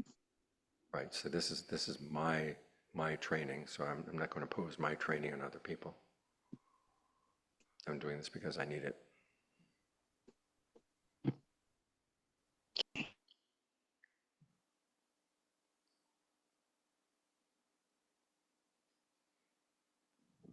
If you are going to compare yourself to what you used to be. Ajahn, I had a very familiar experience this morning. You were guiding us through the feeling the bones, and I was following sort of pretty well. And then you sort of stopped and left us to continue. And I think you left us on the bones of our feet, and I was sort of there for the next half hour, I think, sort of spacing out, coming back, spacing out. And often what I would do in that situation is be like, okay, just move on to the next thing. But then I would just continue that. So I tried something slightly different, which was to think, okay, I can do this, you can do this, which is sort of something that I've been hearing this weekend. And it's been kind of a counter to depression and sort of just wanting to escape feeling. And I thought, okay, I can't do the whole thing. So what can I do? Okay, I can feel in space where my foot is. Okay, and that brought some like small sense of pleasure. And I thought, okay, that's probably good enough, and I'll just do that. And so it is sort of breaking it down like that enough to sort of build Get you started. Next time you say, okay, I'll do two things. I'll do my feet, then I'll do my ankles. And so and then three. Instead of feeling the breath and moving it and making it feel better, if I just went through the body feeling each piece in space, that would be enough until new skills develop. Yeah, as you feel, okay, where is this, where is that, where is this, where is that? Then when you're more in tune with just where your body is right now, then you have a position, you're in a position where you can say, well, let's make it nicer, make it connect, break it down into smaller steps. Okay, so I was doing your mindfulness for you. And I appreciated it. Well, I'm not going to be here to do your mindfulness for you all the time. So. I know, you keep leaving. So what you're showing us is maybe like the full menu, and if I'm only doing one dish or whatever, do what you can, and then say, okay, what came after this, what comes after that, and expand your skill range at your pace. And I've heard it enough that I know I could sort of take myself through it. I don't know the actual Ajahn Lee method too, you know, how he describes it. Should I stay with what you did, or should I go back to him? Either one is fine. Okay. It works. Because what he did in method 2 is basically his treatment for his heart condition. And in his later Dharma talks, he would have people do different things with their breath energy, depending on what they needed at a particular time. Okay, thank you. Two things come to my mind right now. One was, I gave that guided meditation one time to a group in Barrie. We were doing a course on the 10 recollections. And there was this one woman there whose background was in Tibetan Buddhism. This was her first time to sit for a Hinayana retreat. And she came out of that meditation and she was crying. And she said, this is the first time I've ever been able to get my mind into concentration. And I thought she was crying tears of joy. Turns out she was thinking that, I must be Hinayana. Must be what? I must be Hinayana. Oh. I must be a lowly, spiritually undeveloped person.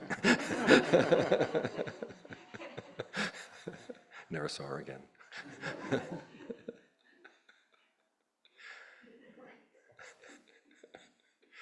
The other thing that comes to mind, I had a student who had Marfan syndrome. I don't know if you know, it's a connective tissue disease.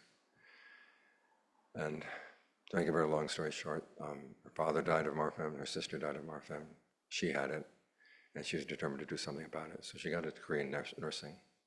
And she discovered there was a lot of research that was being done on the Marfan syndrome, which is not being conveyed to the doctors who are actually treating people who had it, because most of the people who have it live in the hills of West Virginia, Kentucky, Tennessee. It's one of the reasons why the University of Kentucky has so many very tall, thin basketball players. When you have Martha, you tend to be tall and thin and die at the age of 20-something. She lived to the age of 50-something. And she founded this MARFEM association to connect the researchers with the doctors. And that was what kind of her life work. And so at her funeral, she asked if I'd be part of conducting the memorial service. So at the funeral, there were the people from her Buddhist side and the people from her MARFEM side talking. And this is one woman from the MARFEM side talking about her her nephew had Marfan syndrome, and he had gone in for a heart operation at the age of 13. Came out and he had really severe pain that no medication could touch. And so Cheryl went to visit him. And this was after, earlier on in the memorial service, I'd given the guided meditation about breathing through different parts of the body. And so she said, Cheryl came and visited him, and after listening to his problems, she said, breathe through your butt. And then she turned to me and said, now I know where she got that. And I talked to the nephew afterwards, and he said, yeah, he still breathed through his butt because it really helped. You notice I don't mention that in my guided meditations, but that's up for you to find out. Thank you.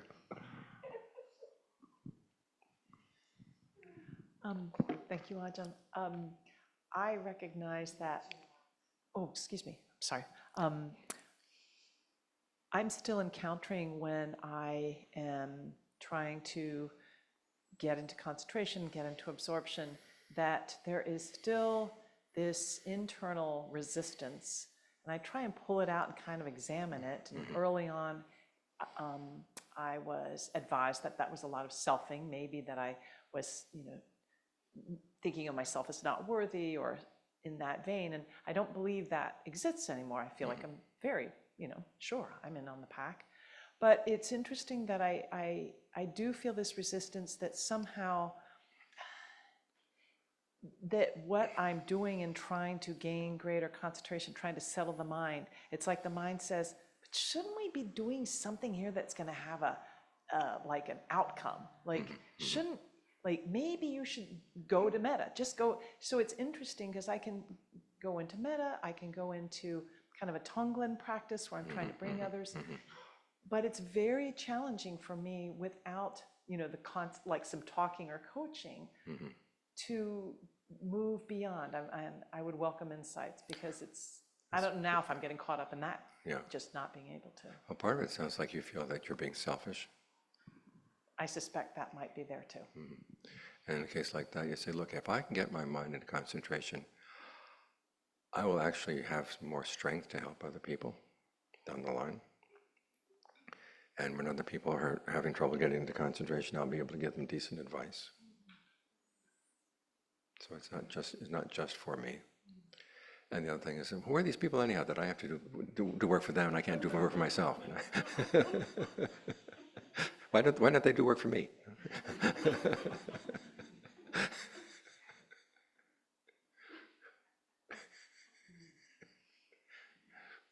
We do get people coming from Mahayana backgrounds. They come to Theravada and think, now at last I get to be selfish. I say, sorry, it doesn't work that way, even in Theravada.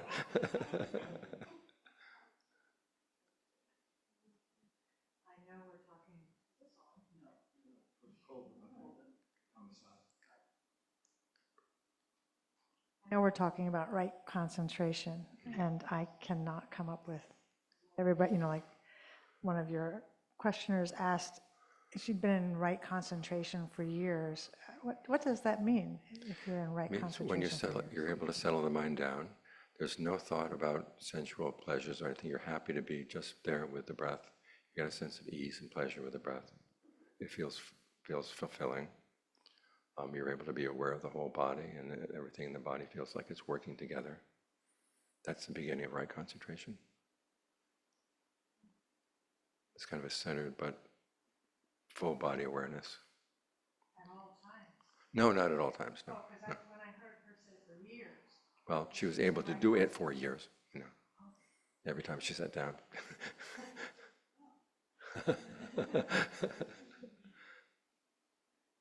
Question?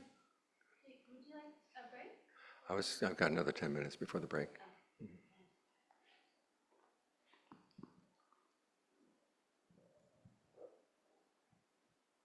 I was wondering how someone ends up in a hungry ghost realm.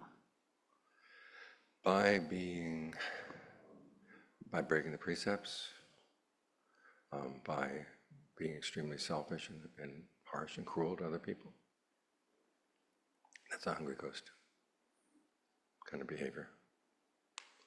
Being very, very greedy. Most of our billionaires are headed to the hungry ghost realm. My teacher had a student one time who discovered that she had the ability to see hungry ghosts. And at first she didn't like it because she didn't like their appearance at all. It was not all that appealing. And he was saying, look, you can see them, you can help them. And he said, okay, when you see a hungry ghost, ask them, what did you do to become a hungry ghost? And a lot of times it was breaking the precepts. Or especially stealing something. And then he said, okay, once you've admitted to what you've done, let's see if we can get you out of here. Then you dedicate the merit of your meditation to the hungry ghost. Might even teach them how to meditate. And she said many times, you know, they actually would change their appearance, change their dress, and kind of disappear, go someplace else.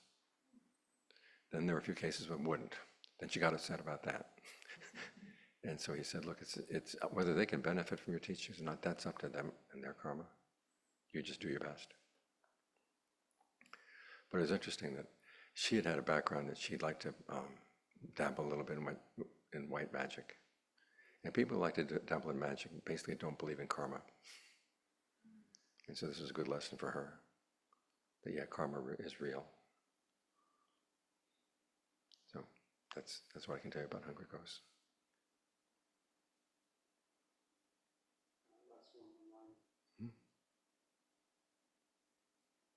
Hi, John. So now I'm stuck on consciousness inside aggregates and consciousness outside of it. Are there two separate Pali words for that? They use the same word, but they describe it differently.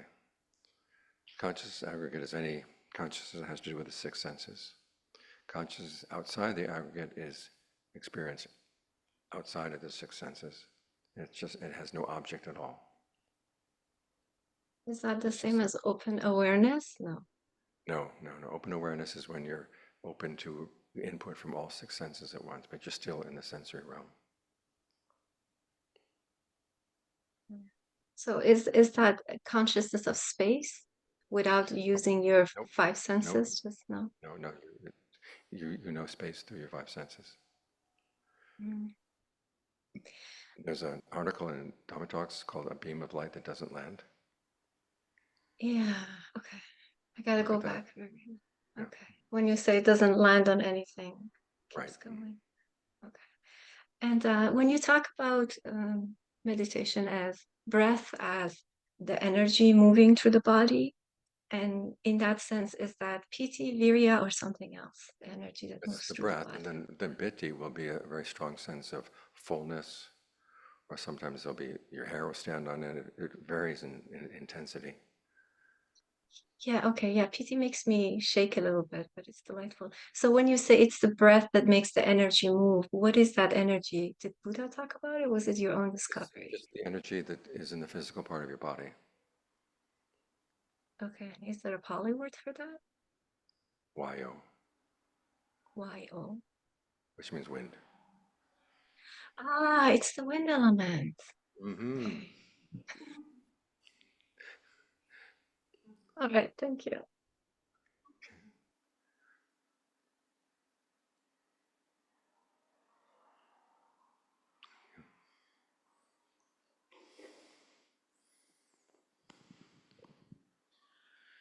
Tanajan, yesterday after practice, I've experienced quite a strong feeling of loneliness. It's and as a consequence of that, part of me wanted to reconnect sort of with people, but then I was it was a strong urge to reconnect. I was very afraid of this feeling of like, of loneliness. Yeah. So, and then I realized, well, I don't really want to reconnect. Like, it doesn't make any sense. It's not going to bring me anything. Like that particular urge of reconnecting. I'm not saying that, but anyways, the feeling of loneliness, like there's like a kind of emptiness situation, and it's kind of like it's unsettling. So it's not present today, but it was very strong yesterday. So how? Well, notice when it comes and goes. What sparked it? The next time it comes, ask yourself, what is giving rise to this feeling of loneliness? Can you catch it when it first arises? Okay. And then as part of your mind that will kind of indulge in that, oh, poor me, I'm lonely. A part of it has to do with the fact that you used to have a relationship that fulfilled a certain part of you, and now that relationship is gone, so that feels empty. That's a good point, because well, part of it is there's a lot of change sort of happening with especially a couple of friends that I had for a very long time. And that relationship transformed within the year into pretty much disappearing. And so at some point I realized, like, wow, I mean, I only had a couple of friends. And all of a sudden you have your mom, and she's my friend, but like, those of you are gone. So, and you don't say, yes. I have my mom, but okay, in her presence. Yeah.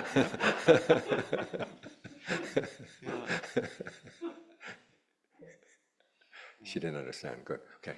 I'll get it. I'll translate it. Yeah. Well, thank you. Yeah, no, but you have to ask yourself, okay, I had this certain fulfillment. I was feeding off of these friends, and now I don't have that source of food anymore. I've got to be able to provide my own source of food somehow otherwise. And that's a very good one, yeah. Yeah. Thank you. Okay, let's break for 15 minutes, or 20 minutes. Come back here at 2:45.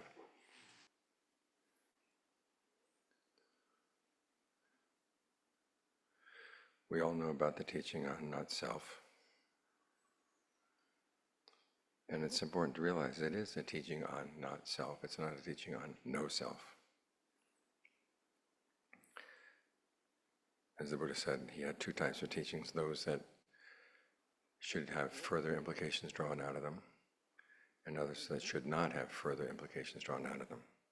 Now, if he were trying to teach a worldview where he's trying to give a consistent picture of the world, that would be a fault in his teaching. Some teachings that just didn't, where there was no connection to the consequences. But when you think of this teaching as a training, there are certain attitudes you should keep in mind. And you keep them in mind precisely because of the effect they have on your mind.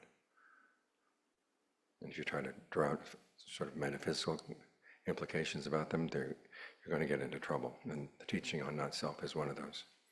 I mentioned earlier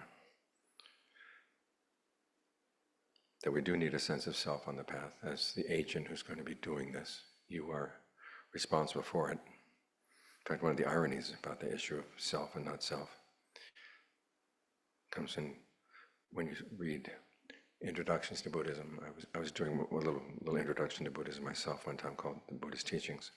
And so before I did that, I read a number of other ones, little booklets about Buddhism. And they would begin by saying Buddhism is a religion of self-reliance. And they would end by saying there is no self. And no one seemed to have noticed that. But as the Buddha said, if you say there is no self, then there's no agent responsible for anything, and there's nobody who's going to be affected by the actions, so your actions don't matter. And the whole point of the teachings is your actions do matter.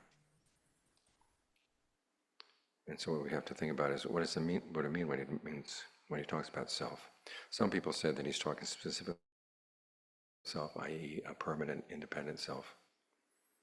And saying, well, the Buddha does say that you have an impermanent and dependent identity. But there are many passages in the canon where he talks about views of self that being permanent and impermanent, views of self that And in all these cases, he rejects all of them. And basically what comes down to is that he's teaching us to, in the context of the Four Noble Truths, he's teaching us that clinging to the... And one of our main types of clinging is identifying with something.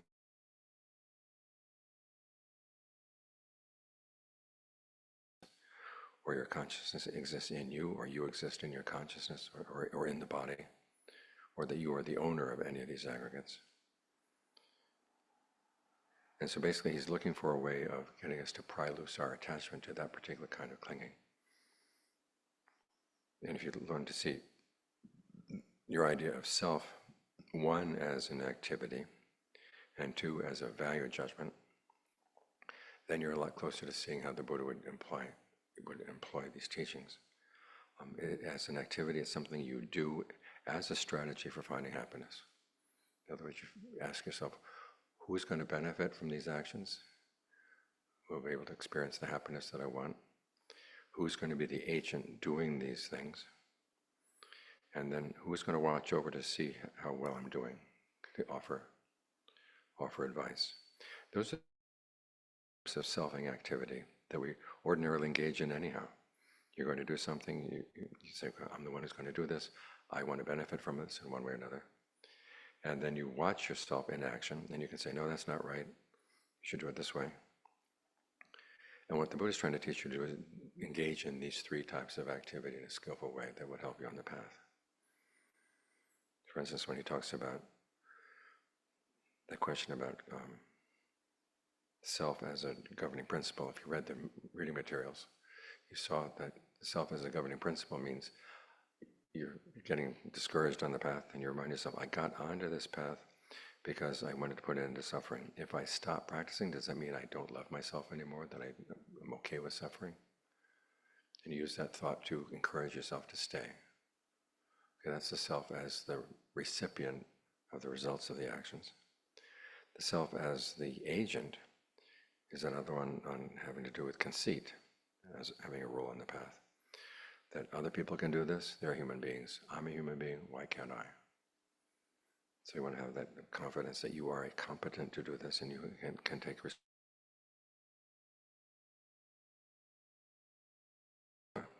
Where he teaches them how to look at your actions, look at your intentions, look at the action while you're doing it, look at the results afterwards.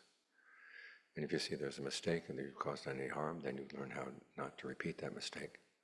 And that's a useful training for your inner commentator. You read so much, especially in Buddhist magazines and Buddhist websites, about how to silence your inner critic. And you need your inner critic, but you need your inner critic to be trained. Just as you need your sense of yourself as an agent, yourself as the beneficiary of this practice. Those need to be trained as well. Sometimes you hear that if you have the idea that you are doing the path, that's going to corrupt your path, because someone actually called it a Trojan virus that gets into your path and then corrupts it. That obviously nobody told that to the Buddha, because the Buddha keeps talking about using your sense of I as being responsible when he's giving instructions to Rahula. Say, this action that I want to do, this action that I am doing, this action that I have done. You take responsibility for your actions. And it's not just for the little kids at the beginning of the path. When Venerable Sariputta was taught to Nibbindaka on his deathbed, and Nibbindaka is already a stream enterer, and Sariputta is trying to train him to become an arahant. And he says, basically, I will train myself. My consciousness will not be dependent on the eye. I will not cling to the eye. My consciousness will not be dependent on the ear. I will not cling to the ear. I, my. You're taking responsibility as an agent. There's a book out. It was done by some monks in Abhayagiri. I forgot the title of it. I think it's called Thus We Should Train Ourselves. And it goes through the canon of all these passages where the Buddha or one of the major disciples trains the other monks, saying, this is how you should train yourself. And then you talk to yourself in a certain way. You express, I shall train myself to do this, I shall train myself to do that. And again, it's always I or we. We're taking responsibility as an agent. So selfing is not necessarily bad. I mean, as I told you, it is a strategy. You could claim control over certain things. As the Buddha said, you don't have total control over the aggregates, but you do have some control over the aggregates, and you want to take advantage of that. You're making the path out of the aggregates. You're making a state of concentration, as I explained earlier, out of the aggregates. So you do have some control over them, so you want to exert that control in a skillful way. We're sometimes told that the ego is a bad thing, especially you read Tibetan magazines. The ego is bad, bad, bad. But just as Western psychology says, there are such a thing as healthy ego functions. And what they identify as a healthy ego function is also found in the Buddhist teachings. Start out with anticipation.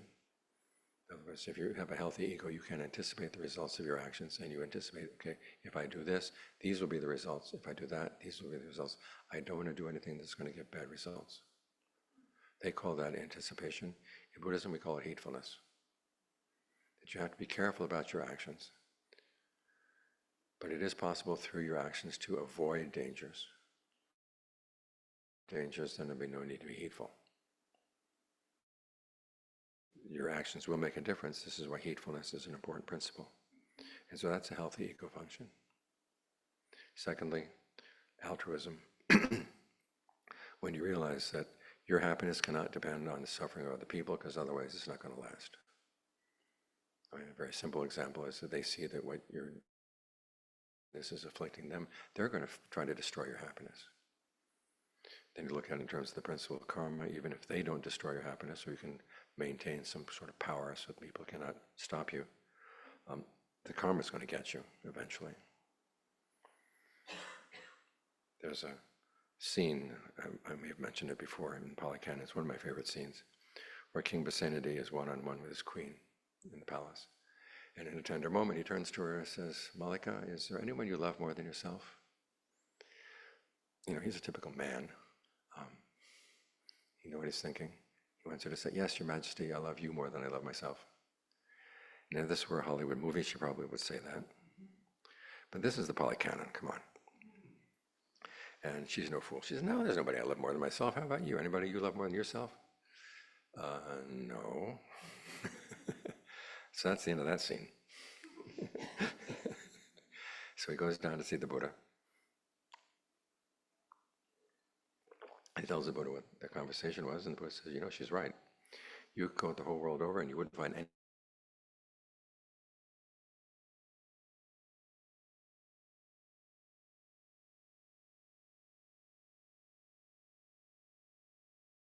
dog world. He says, you should never harm anyone or cause them to do harm. In other words, you should never do immediate harm to them or get them to act in a way that will harm them.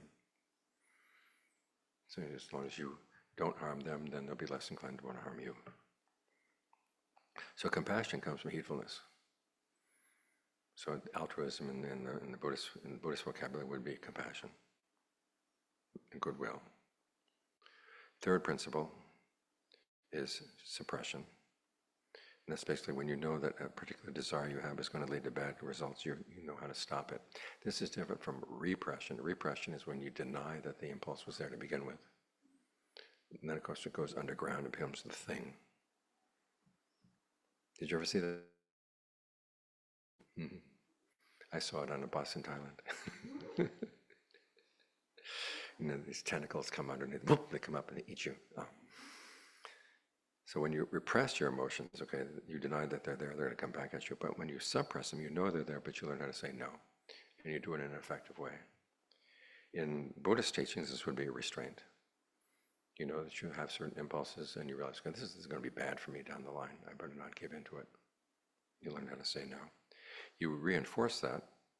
In modern psychology, they say you do this through sublimation. Otherwise, you find another avenue for finding happiness for that desire, a healthier avenue, a more harmless avenue. In Buddhism, they don't talk about sublimation, but they do talk about finding pleasure in concentration to compensate for the pleasures you would get out of misbehaving in terms of sensual pleasures. Finally, having a sense of humor, learning how to laugh at yourself. It's one of the most effective things to use against your defilements. You see you have a defilement. Why should I be giving to this? And that way it loses a lot of its power. The Buddha doesn't talk much about humor, but there are many examples in the canon. One of my favorite ones is when he makes a comparison between dogs and Brahmins, and the dogs come out better. He said, in old days, Brahmins used to not touch money, and dogs didn't touch money. Nowadays, you get Brahmins that touch money, but still dogs don't touch money. In the old days, Brahmins didn't have sex with non-Brahmins, and dogs didn't have sex with non-dogs. I love that expression, non-dog.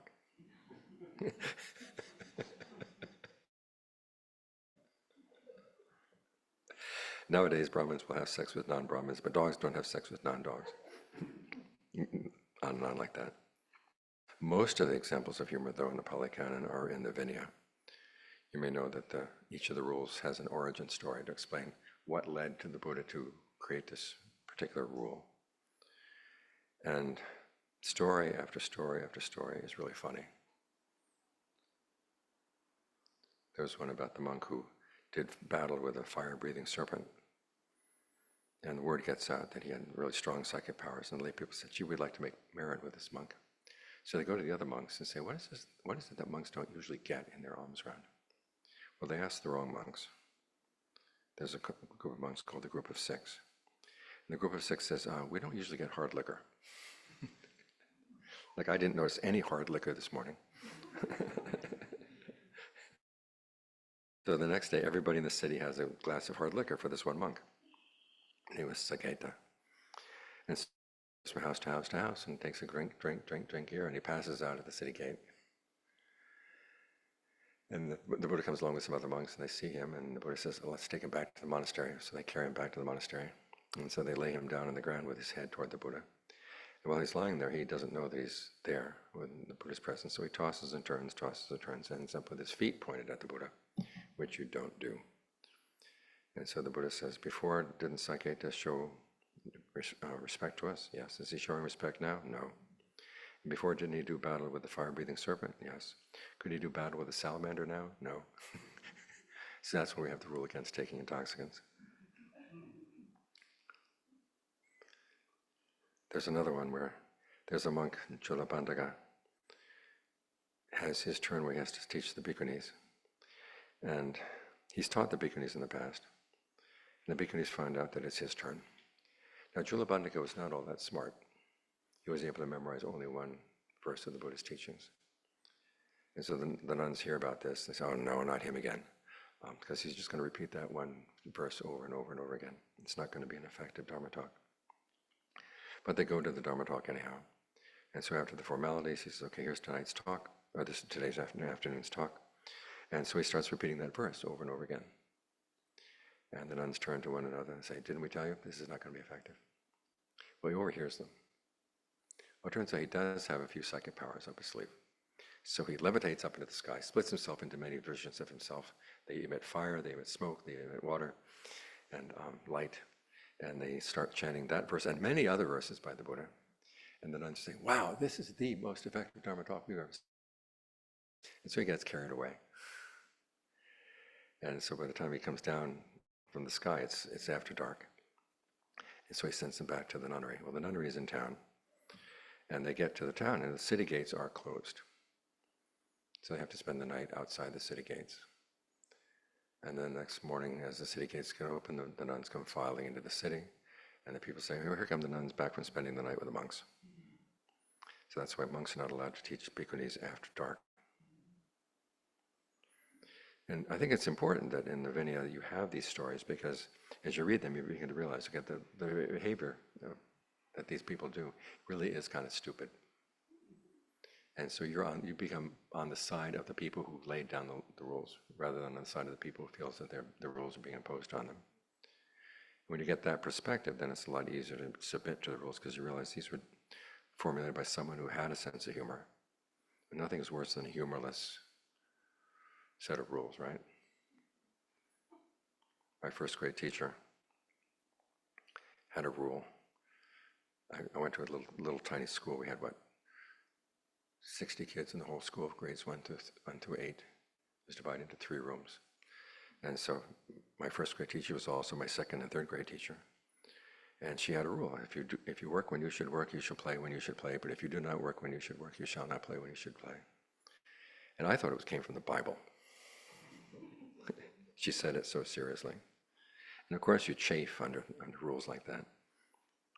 But when you see that the rules were formulated by someone who had an understanding of human nature and did have a sense of humor, it's a lot easier to live by the rules.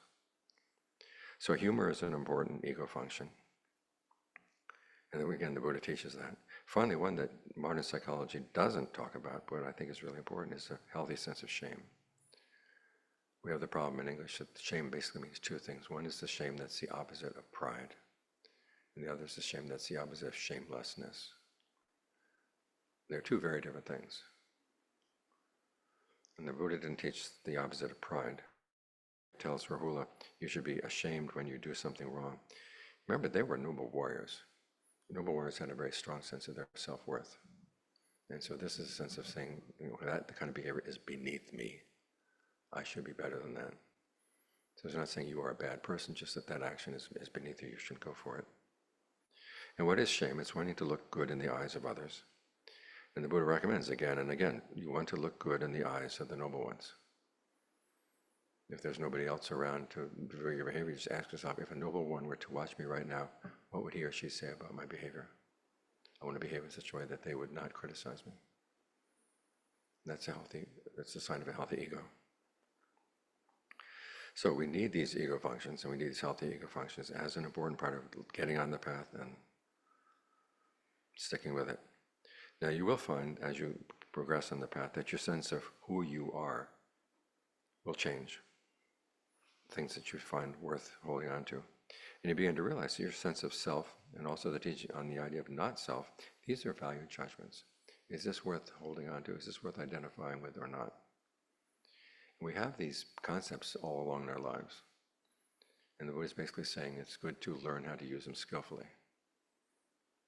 An example that I use frequently is that, suppose you have a little sister, and somebody down the street is beating up on your little sister. Well, you go down and you defend your little sister because she is your sister. You bring her home and she starts playing with your toy truck. All of a sudden she's not your sister anymore, she's the other. And so your sense of how you include her in what is yours or not yours will change over time. So we do have a very fluid sense of the shape of ourself and the shape of what the territory that we would say is not self. And sometimes our sense of self, it's kind of like an amoeba. Sometimes it's a human being, sometimes it's a greater than human being, sometimes it's less, and sometimes it's a shapeless blob. I made that comment one time in a retreat in France, and the poor translator got to blob. And someone out in the audience says, there is no French word for blob.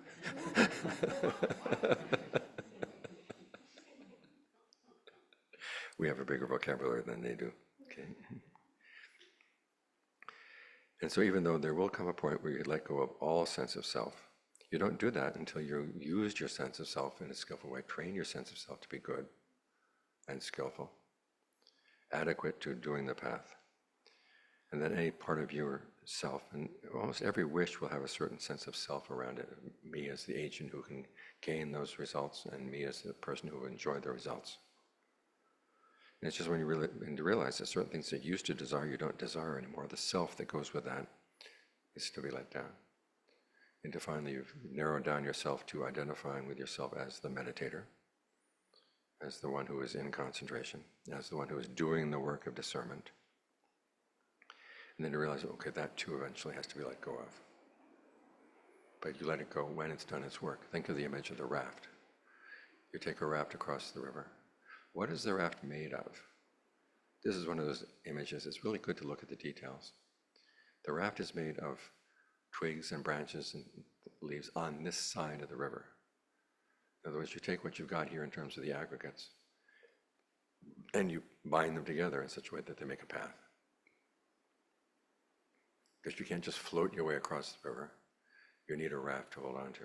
So you take certain twigs and leaves and branches, and you make them a raft. And then it said, holding on and using your hands and feet, making an effort with your hands and feet, you go across the river, which is the river of the flood of views, the flood of ignorance, the flood of sensuality, and the flood of becoming. You get to the other side, okay, you leave the raft there, but as the Buddha says, you have a sense of appreciation. When you let go, you appreciate all the things that you've done on the path, including the sense of self that you develop, but you realize, okay, I don't need that anymore. Then you let it go. You're free to move on. So that's talking about the sense of self as an important part of developing desire on the path. The sense of self that wants the results, a sense of self that is willing to put forth the effort to do what needs to be done. And then the sense of self that has been looking at what you're doing and making comments as part of that process of commitment and reflection. That self that reflects on things and passes judgment, and you're trying to get the self, so that self to be a better and better critic. A lot of us find that our inner critic is really nasty and really discouraging. You have to tell that inner critic, listen, look, I'm not going to listen to you unless you have something positive to say or something helpful criticism. And then over time, listening to what the Buddha had to say about, well, what kind of things do you want to judge your actions by? And again, it's whether the result was harmless or not to yourself or to other beings. Focus on that. As for other value judgments, you can let them go. And that way, by training your sense of self, you get it to a point where you can put it down with appreciation. Not out of disgust, not out of self-hatred, but simply realizing, okay, it can take me only this far. To get further than that, I have to let go of these attachments. And that's when you're free. So, that's the talk.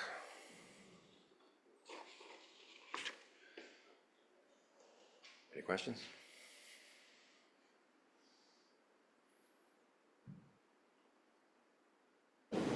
I actually have a question from Joni online that I'll say to you. She was wondering, you spoke yesterday about a woman who was possessed. How does possession occur?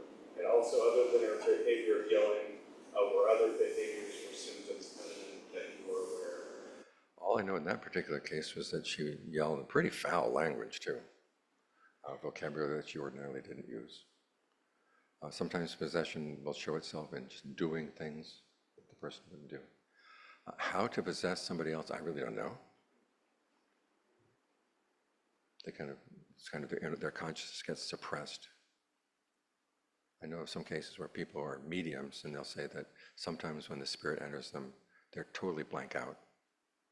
Other cases, they have a little bit of awareness of what's going on, but they've lost control of their bodies. That's all I know.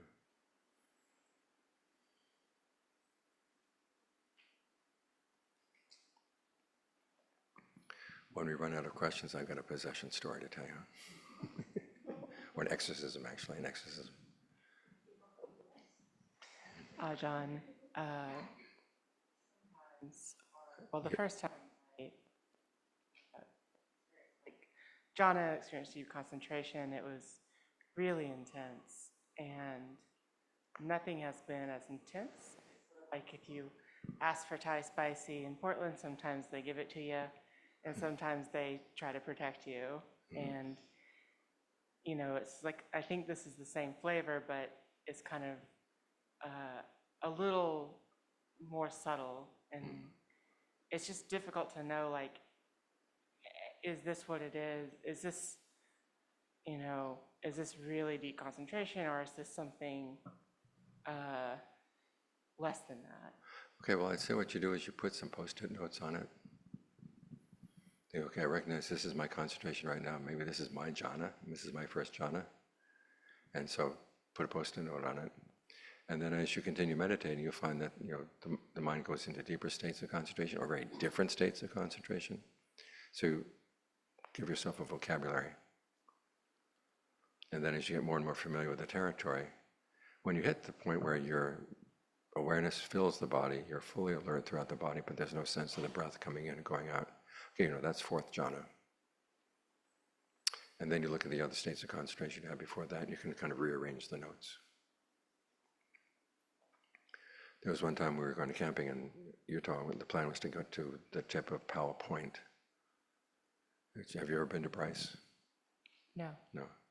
You've got this view across the amphitheater, and then way across the valley, there's this big plateau, which ends, it's what, 10, 12,000 feet tall. That's Powell Point. And the guidebook said from Powell Point, you can see a good large portion of southern Utah. And so we get to this one place.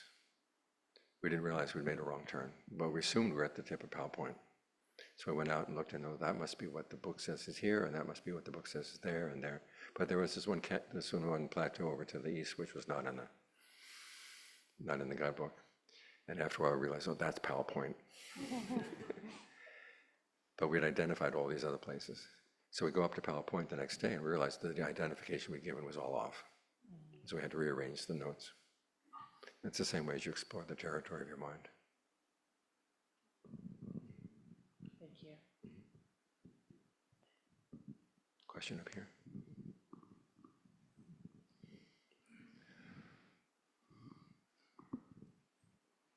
Ajahn, I would welcome your insights or recommendations around making determinations and both timing and nature and duration. I have been resistant in the past when someone says, like, outside of the practice, oh, it's a New Year's resolution, and I just find myself really resistant. And I suspect part of it is that fear of failure, but I'm working on just letting that go. But so I would just enjoy hearing your thoughts on determinations. Give yourself a resolution for a certain amount of time. This is one of the reasons why they do resolutions at the beginning of the Rains Retreat. They say for the duration of 3 months, I will do X. 3 months is about a good amount of time to realize if this is right for me, if this is not right for me. Secondly, give yourself something that you know is going to stretch you, but not to the breaking point. You don't sit down and say, I will not get up until I have achieved full awakening.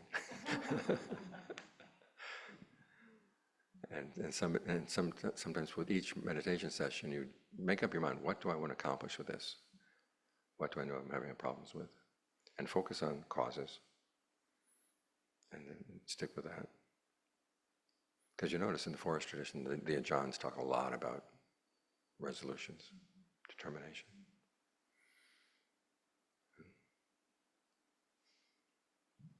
There's that great line from Ajahn Chah, when apparently Jack Cornfield and some of the other Vipassana teachers went to see him one time. And they asked him, here you are, and you're highly developed on the path. You've gotten a lot out of your practice. Could you tell us the secret of your practice? He said, I dare to do it.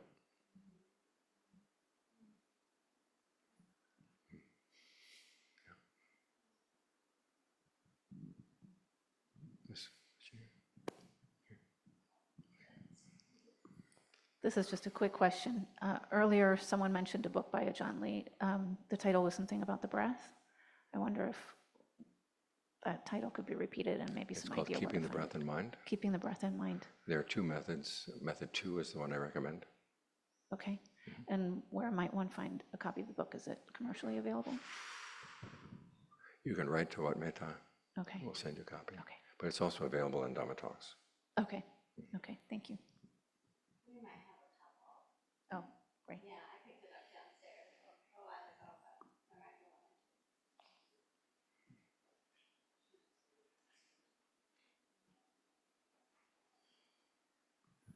to. Dear Ajahn, so can you please also repeat the name of the article you mentioned as a response to one of the online questions about the second type of consciousness? Oh, it's called a beam of light.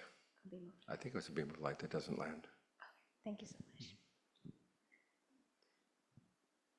You've got one online. Vanessa? Hi, Ajahn. My father died this morning at 3.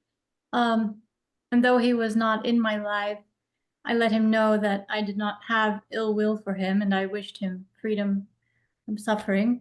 Do you recommend anything that I can do to help him and myself karmically? Okay, either give a gift of generosity, observe the precepts more, like take on the 8 precepts for a while, or meditate and dedicate the merit to him. So I'm doing this for you, and may you rejoice in the merit. That'd be good for both of you. Okay. Thank you. Margaret? Yeah, I haven't heard very much about this, and I find it helpful in my own practice. We were speaking of courage and to dare, to enter and stay in the practice. Just thinking about how the untrained mind can really trick you and and lead you astray. That I try to keep that in mind, and I find that very, very helpful when it comes to moments of fear. And now I haven't used it a lot lately. When I'm thinking about it now, I feel like I need to use it more. But just to remind myself of that. Because nobody got through enlightenment through half-hearted measures. Right. Right. Yeah. Yeah. Thank you.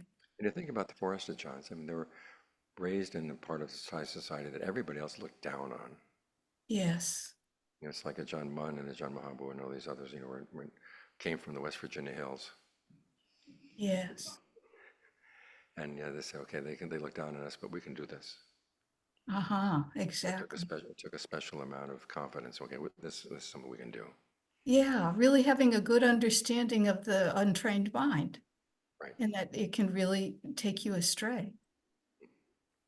Yeah. Wasn't it Ajahn Geoff who said the first thing you learn when you watch your mind is how much it lies to you? Yes. Yes. All right. Thank you.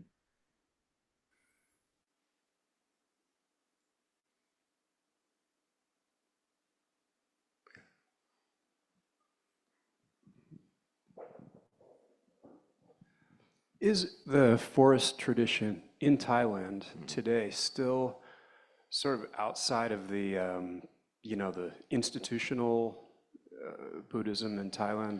Well, it's very much part of institutional Buddhism now. It's been absorbed. It's very different from when I first went there. I really had a sense when I was at John Fuang that we were kind of outside of Thai society. And I've seen it over the decades being more and more taken in. And the fact that royal titles were given to the monks, and the fact that they appeared more and more frequently in the newspapers and the magazines. They actually had monk magazines with the centerfold out. And their group.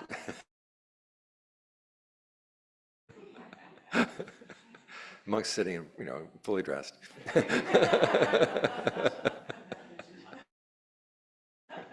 But these monks that you see on billboards selling amulets and stuff, that's a different thing, right? That's a different thing entirely. Thank you. But even with the forest monks, I mean, you get like Ajahn Utai, who's kind of one of the last remaining sort of rough and ready forest monks. He was getting people being sent up by the palace, people sent up by the Justice Department to come and practice meditation with him.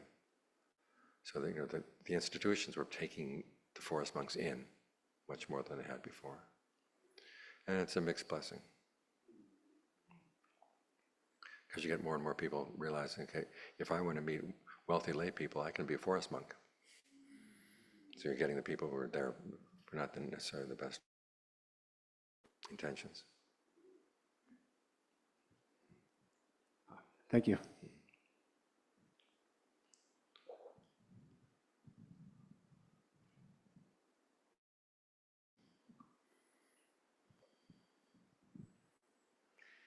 I had this experience after my last retreat where I have never been happier in my whole life. And then I didn't want to engage in my usual sense pleasures like shopping, or I just had no desire. Like those things were unappealing. And I keep wanting to put a label on it, like what was that? Do you have any thoughts? Okay, well, just tell yourself this may be my first jhana. And maybe later on you'll move the post-it notes around. Remember that. Then it's always important that you realize, okay, that came about because of causes. And if I can, whichever causes I can maintain, even as I'm back outside of the retreat, I'll try to maintain those causes. At that deep into concentration in daily life, at least it's like keeping your mind in a short leash. The next time you have a retreat, you'll be more inclined to go back there. If you allow it to wander around, it's like a dog on a long leash. Winds around trees, winds around benches, winds around people's legs, you know, and it takes a long time to unwind it.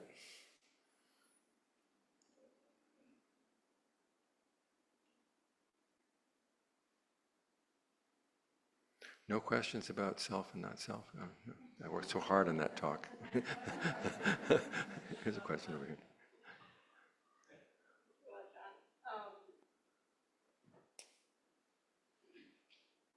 One question I have is if it's helpful or problematic to use language to support non-self, like not self, like the mind, you know, when thinking about one's mind, like the mind, or there's pain in the knee versus my knee. Mm-hmm. Is that helpful? That can be helpful, but don't take it to extreme. Okay. Yeah. There is a person with hunger in this room. And they leave them guessing, who is this?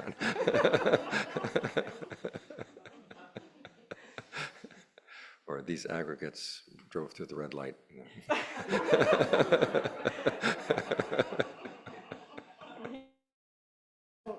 Use it as a way of not taking responsibility. Right, yeah. Another question I have is around wise shame and just responding skillfully when shame comes up, and using that. Okay, remember we're asking you to try to look good in the eyes of the wise, the eyes of the noble ones. They have a high standard for you, but it's compassionate. We tend to think of people judging you because they want to put you down. These are people judging you because they want to lift you up. That changes the dynamic.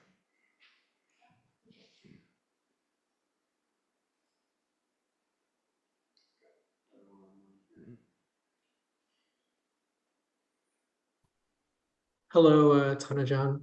Thank you again for your time today. I think that I've kind of had a tendency to view myself in some like amorphous way of like fundamentally having something missing or lacking something that other people have, but I don't really feel like intellectually I kind of understand like what the cause of that could be or like where that could come from. Would you be willing to speak to that at all? Thank you. Okay, you might ask yourself, maybe I'm carrying something from a previous lifetime, a sense of lack, and that is it appropriate now that I continue holding on to this? And if you try to pinpoint exactly, well, what is it that I think I'm lacking that other people have?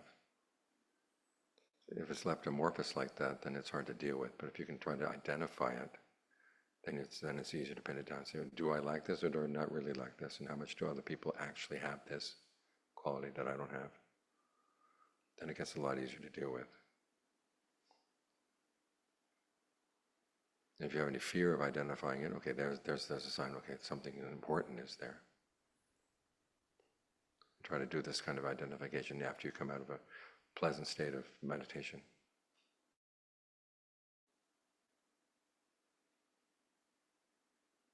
I feel like maybe it's either some kind of, I don't know if it's like worthiness. I think it might be something related to that, but or just some other kind of like I don't know, it's like I kind of like get the sense of like looking at other people and kind of just being like, how are other people able to kind of just like exist like this in some kind of way that like I don't really feel like I have an ability to like embody, but is it just could it just be a self-perception? It's partly self-perception. It's partly the problem of people who look different from the outside than they would look from the inside. There are a lot of more people out there who feel inadequate than they let on. So you're not the only one. Thank you.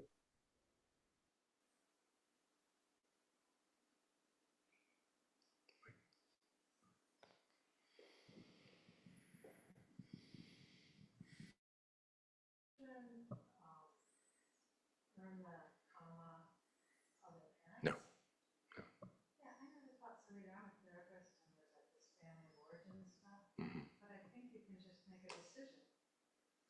Partly, yeah. You may, this is not my karma. I don't have to follow through with this, right? There may be a tendency for people with similar karma to be born in the same family, but you're not inheriting the other person's karma. You're just that you have karma in common. And again, karma is a tendency. The influences from the past are tendencies. They're not ironclad.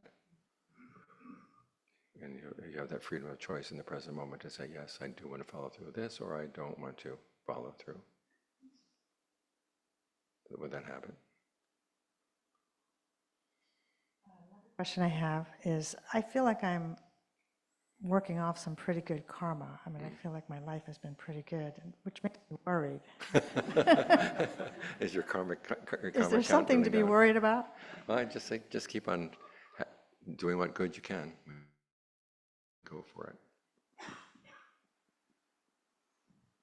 I was in Switzerland a couple years back, and there were these two women who had lived in Switzerland, and they hadn't had any opportunity, Thai women, and they saw me, and they came running over. They said, "We haven't seen a monk for over a year. We need to make merit right now."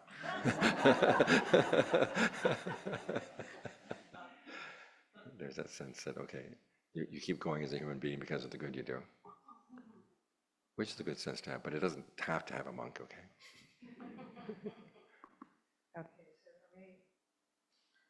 Karma has been feeling like blessings and comfort and gratitude. And I think I heard you just say, share it. Mm-hmm. Is that, and that's how you use your past. Okay. Right. You take the profits and you reinvest them.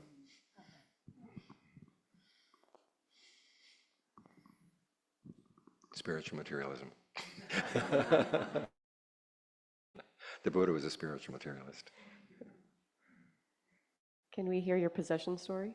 I want to make sure the questions are all done.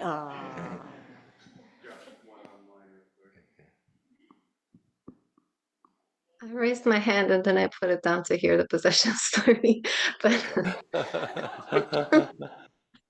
but now that I have your attention, I just wanted to acknowledge that your non-self, not self talk was the best talk I've heard, even though I listen to the Dharma talks every day and listen to a variety of teachers. And I'm drawn to your teaching because you're offer the purest form. It's not so much mixed with, an personal interpretation of the teacher. And my question has to do with, in the past few months, it feels like it's really the practice that's leading me. And I used to sit down and focus on a specific practice, and now there's a sense of it's the practice that's carrying that. Maybe it's time to not over effort anymore. I don't know. Is that wise? Because you talk a lot about, discernment and skillful. Yeah. Is it possible to just trust practice? Well, you have to still be careful. I mean, continue and then keep monitoring how the results are coming out. Because it's that process of commitment and reflection, the Buddha said, that's what nourishes the Dharma and keeps it going. It looks like the practice is far smarter than me. Like it takes me direction that I would have stopped myself from going. Okay, don't give it 100% trust. Because sometimes it'll start going off in a certain direction. You've got to correct. And that's what mindfulness is for. All right. Well, so far it's been much more powerful than I can ever be. So. Thank you. Just keep monitoring the results. And that result is what happens on the cushion and also what happens off the cushion? Both. Thank you. Okay, 2 exorcism stories. I told you about the monk who was laughed at by the spirit. I actually saw him chase a spirit out one time. We were invited to a house for a meal one time. And it was a little tiny farmer house. I mean, just one little room and then an attached kitchen. That's where the whole family lived. And the monks from Atasokoro were with this monk, this head monk, were filed into the house. And I hadn't been told what this was going to be all about. I just thought. And we come in the room, and this was one young woman about 16 years old, sitting there with lots and lots of amulets around her neck, looking very, very glum. And so we file past her and sit down. And we start doing the chant. You know, the monks, when they chant, they have a string that they hold on to, which is connected to this bowl of water. And so when the chant was over, the monk said, okay, take the amulets off. And so they took the amulets off. And when she started thrashing around on the floor, yelling in this very guttural voice, and he took the water, you know, they have that grass thing that they used to spray. So he took that in the water and sprayed her 3 times with the water. It was like this electric shock went through her body each time.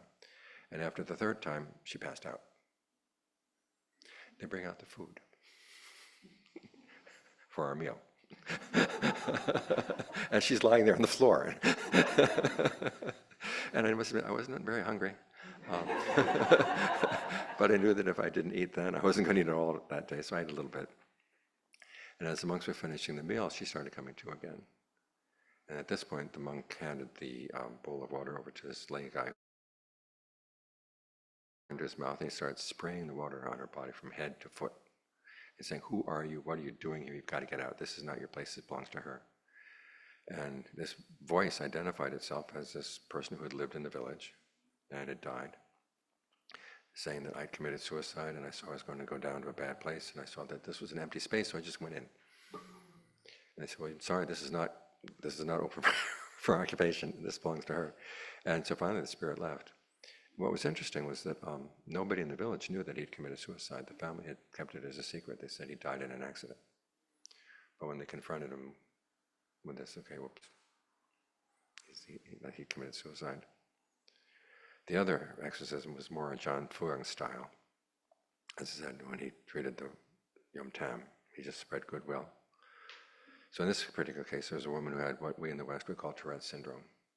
And she would just start yelling at people, you know, for no reason at all. And one time she came to see him, and she brought a glass of sugarcane juice, and so she offered the sugarcane juice to him. He took one little sip, and then he gave the glass back to her and said, okay, drink that. So she drank it, and all of a sudden the spirit started manifesting.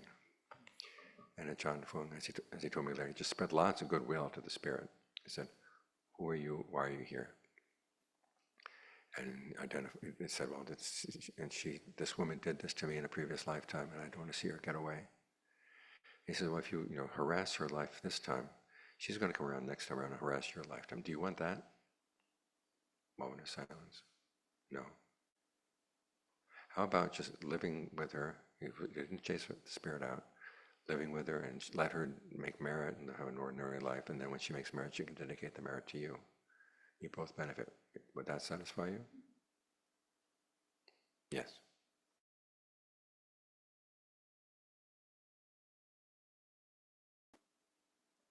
Which makes you wonder how many crazy people there are who are actually possessed. And how many crazy people are actually crazy. One more story before we go. We were invited one time to do a funeral chant for some vegetables. There was this family that had planted vegetables in the Chinese way, with the raised beds full of lettuce or full of whatever. And the husband comes to the monastery one afternoon and says, I'd like to invite you and Tunde to come and do the funeral chant. I said, who died? He smiled and said, you'll see. I said, how can you smile? Somebody's died. He said, you'll see. And so we go there, and the vegetables had died. And the wife thought it was foul play. Had somebody come in and spray pesticide in their vegetables. And so what she did was, how when they have the chant for blessings, that people pour water? Well, she had water with salt and hot peppers. The idea being that it was going to put a curse on whoever killed the vegetables. So we can't play along with this. And so someone raised the point, well, what if it was your husband who, they only had one tank that they used for fertilizer, they used for pesticide. What if he didn't wash the tank properly? Do you want this curse to go to him? And the favorite part of my story was no. She thought about it.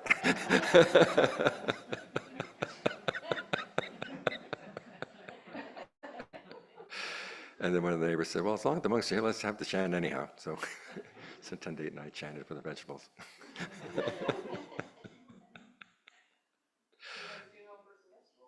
What?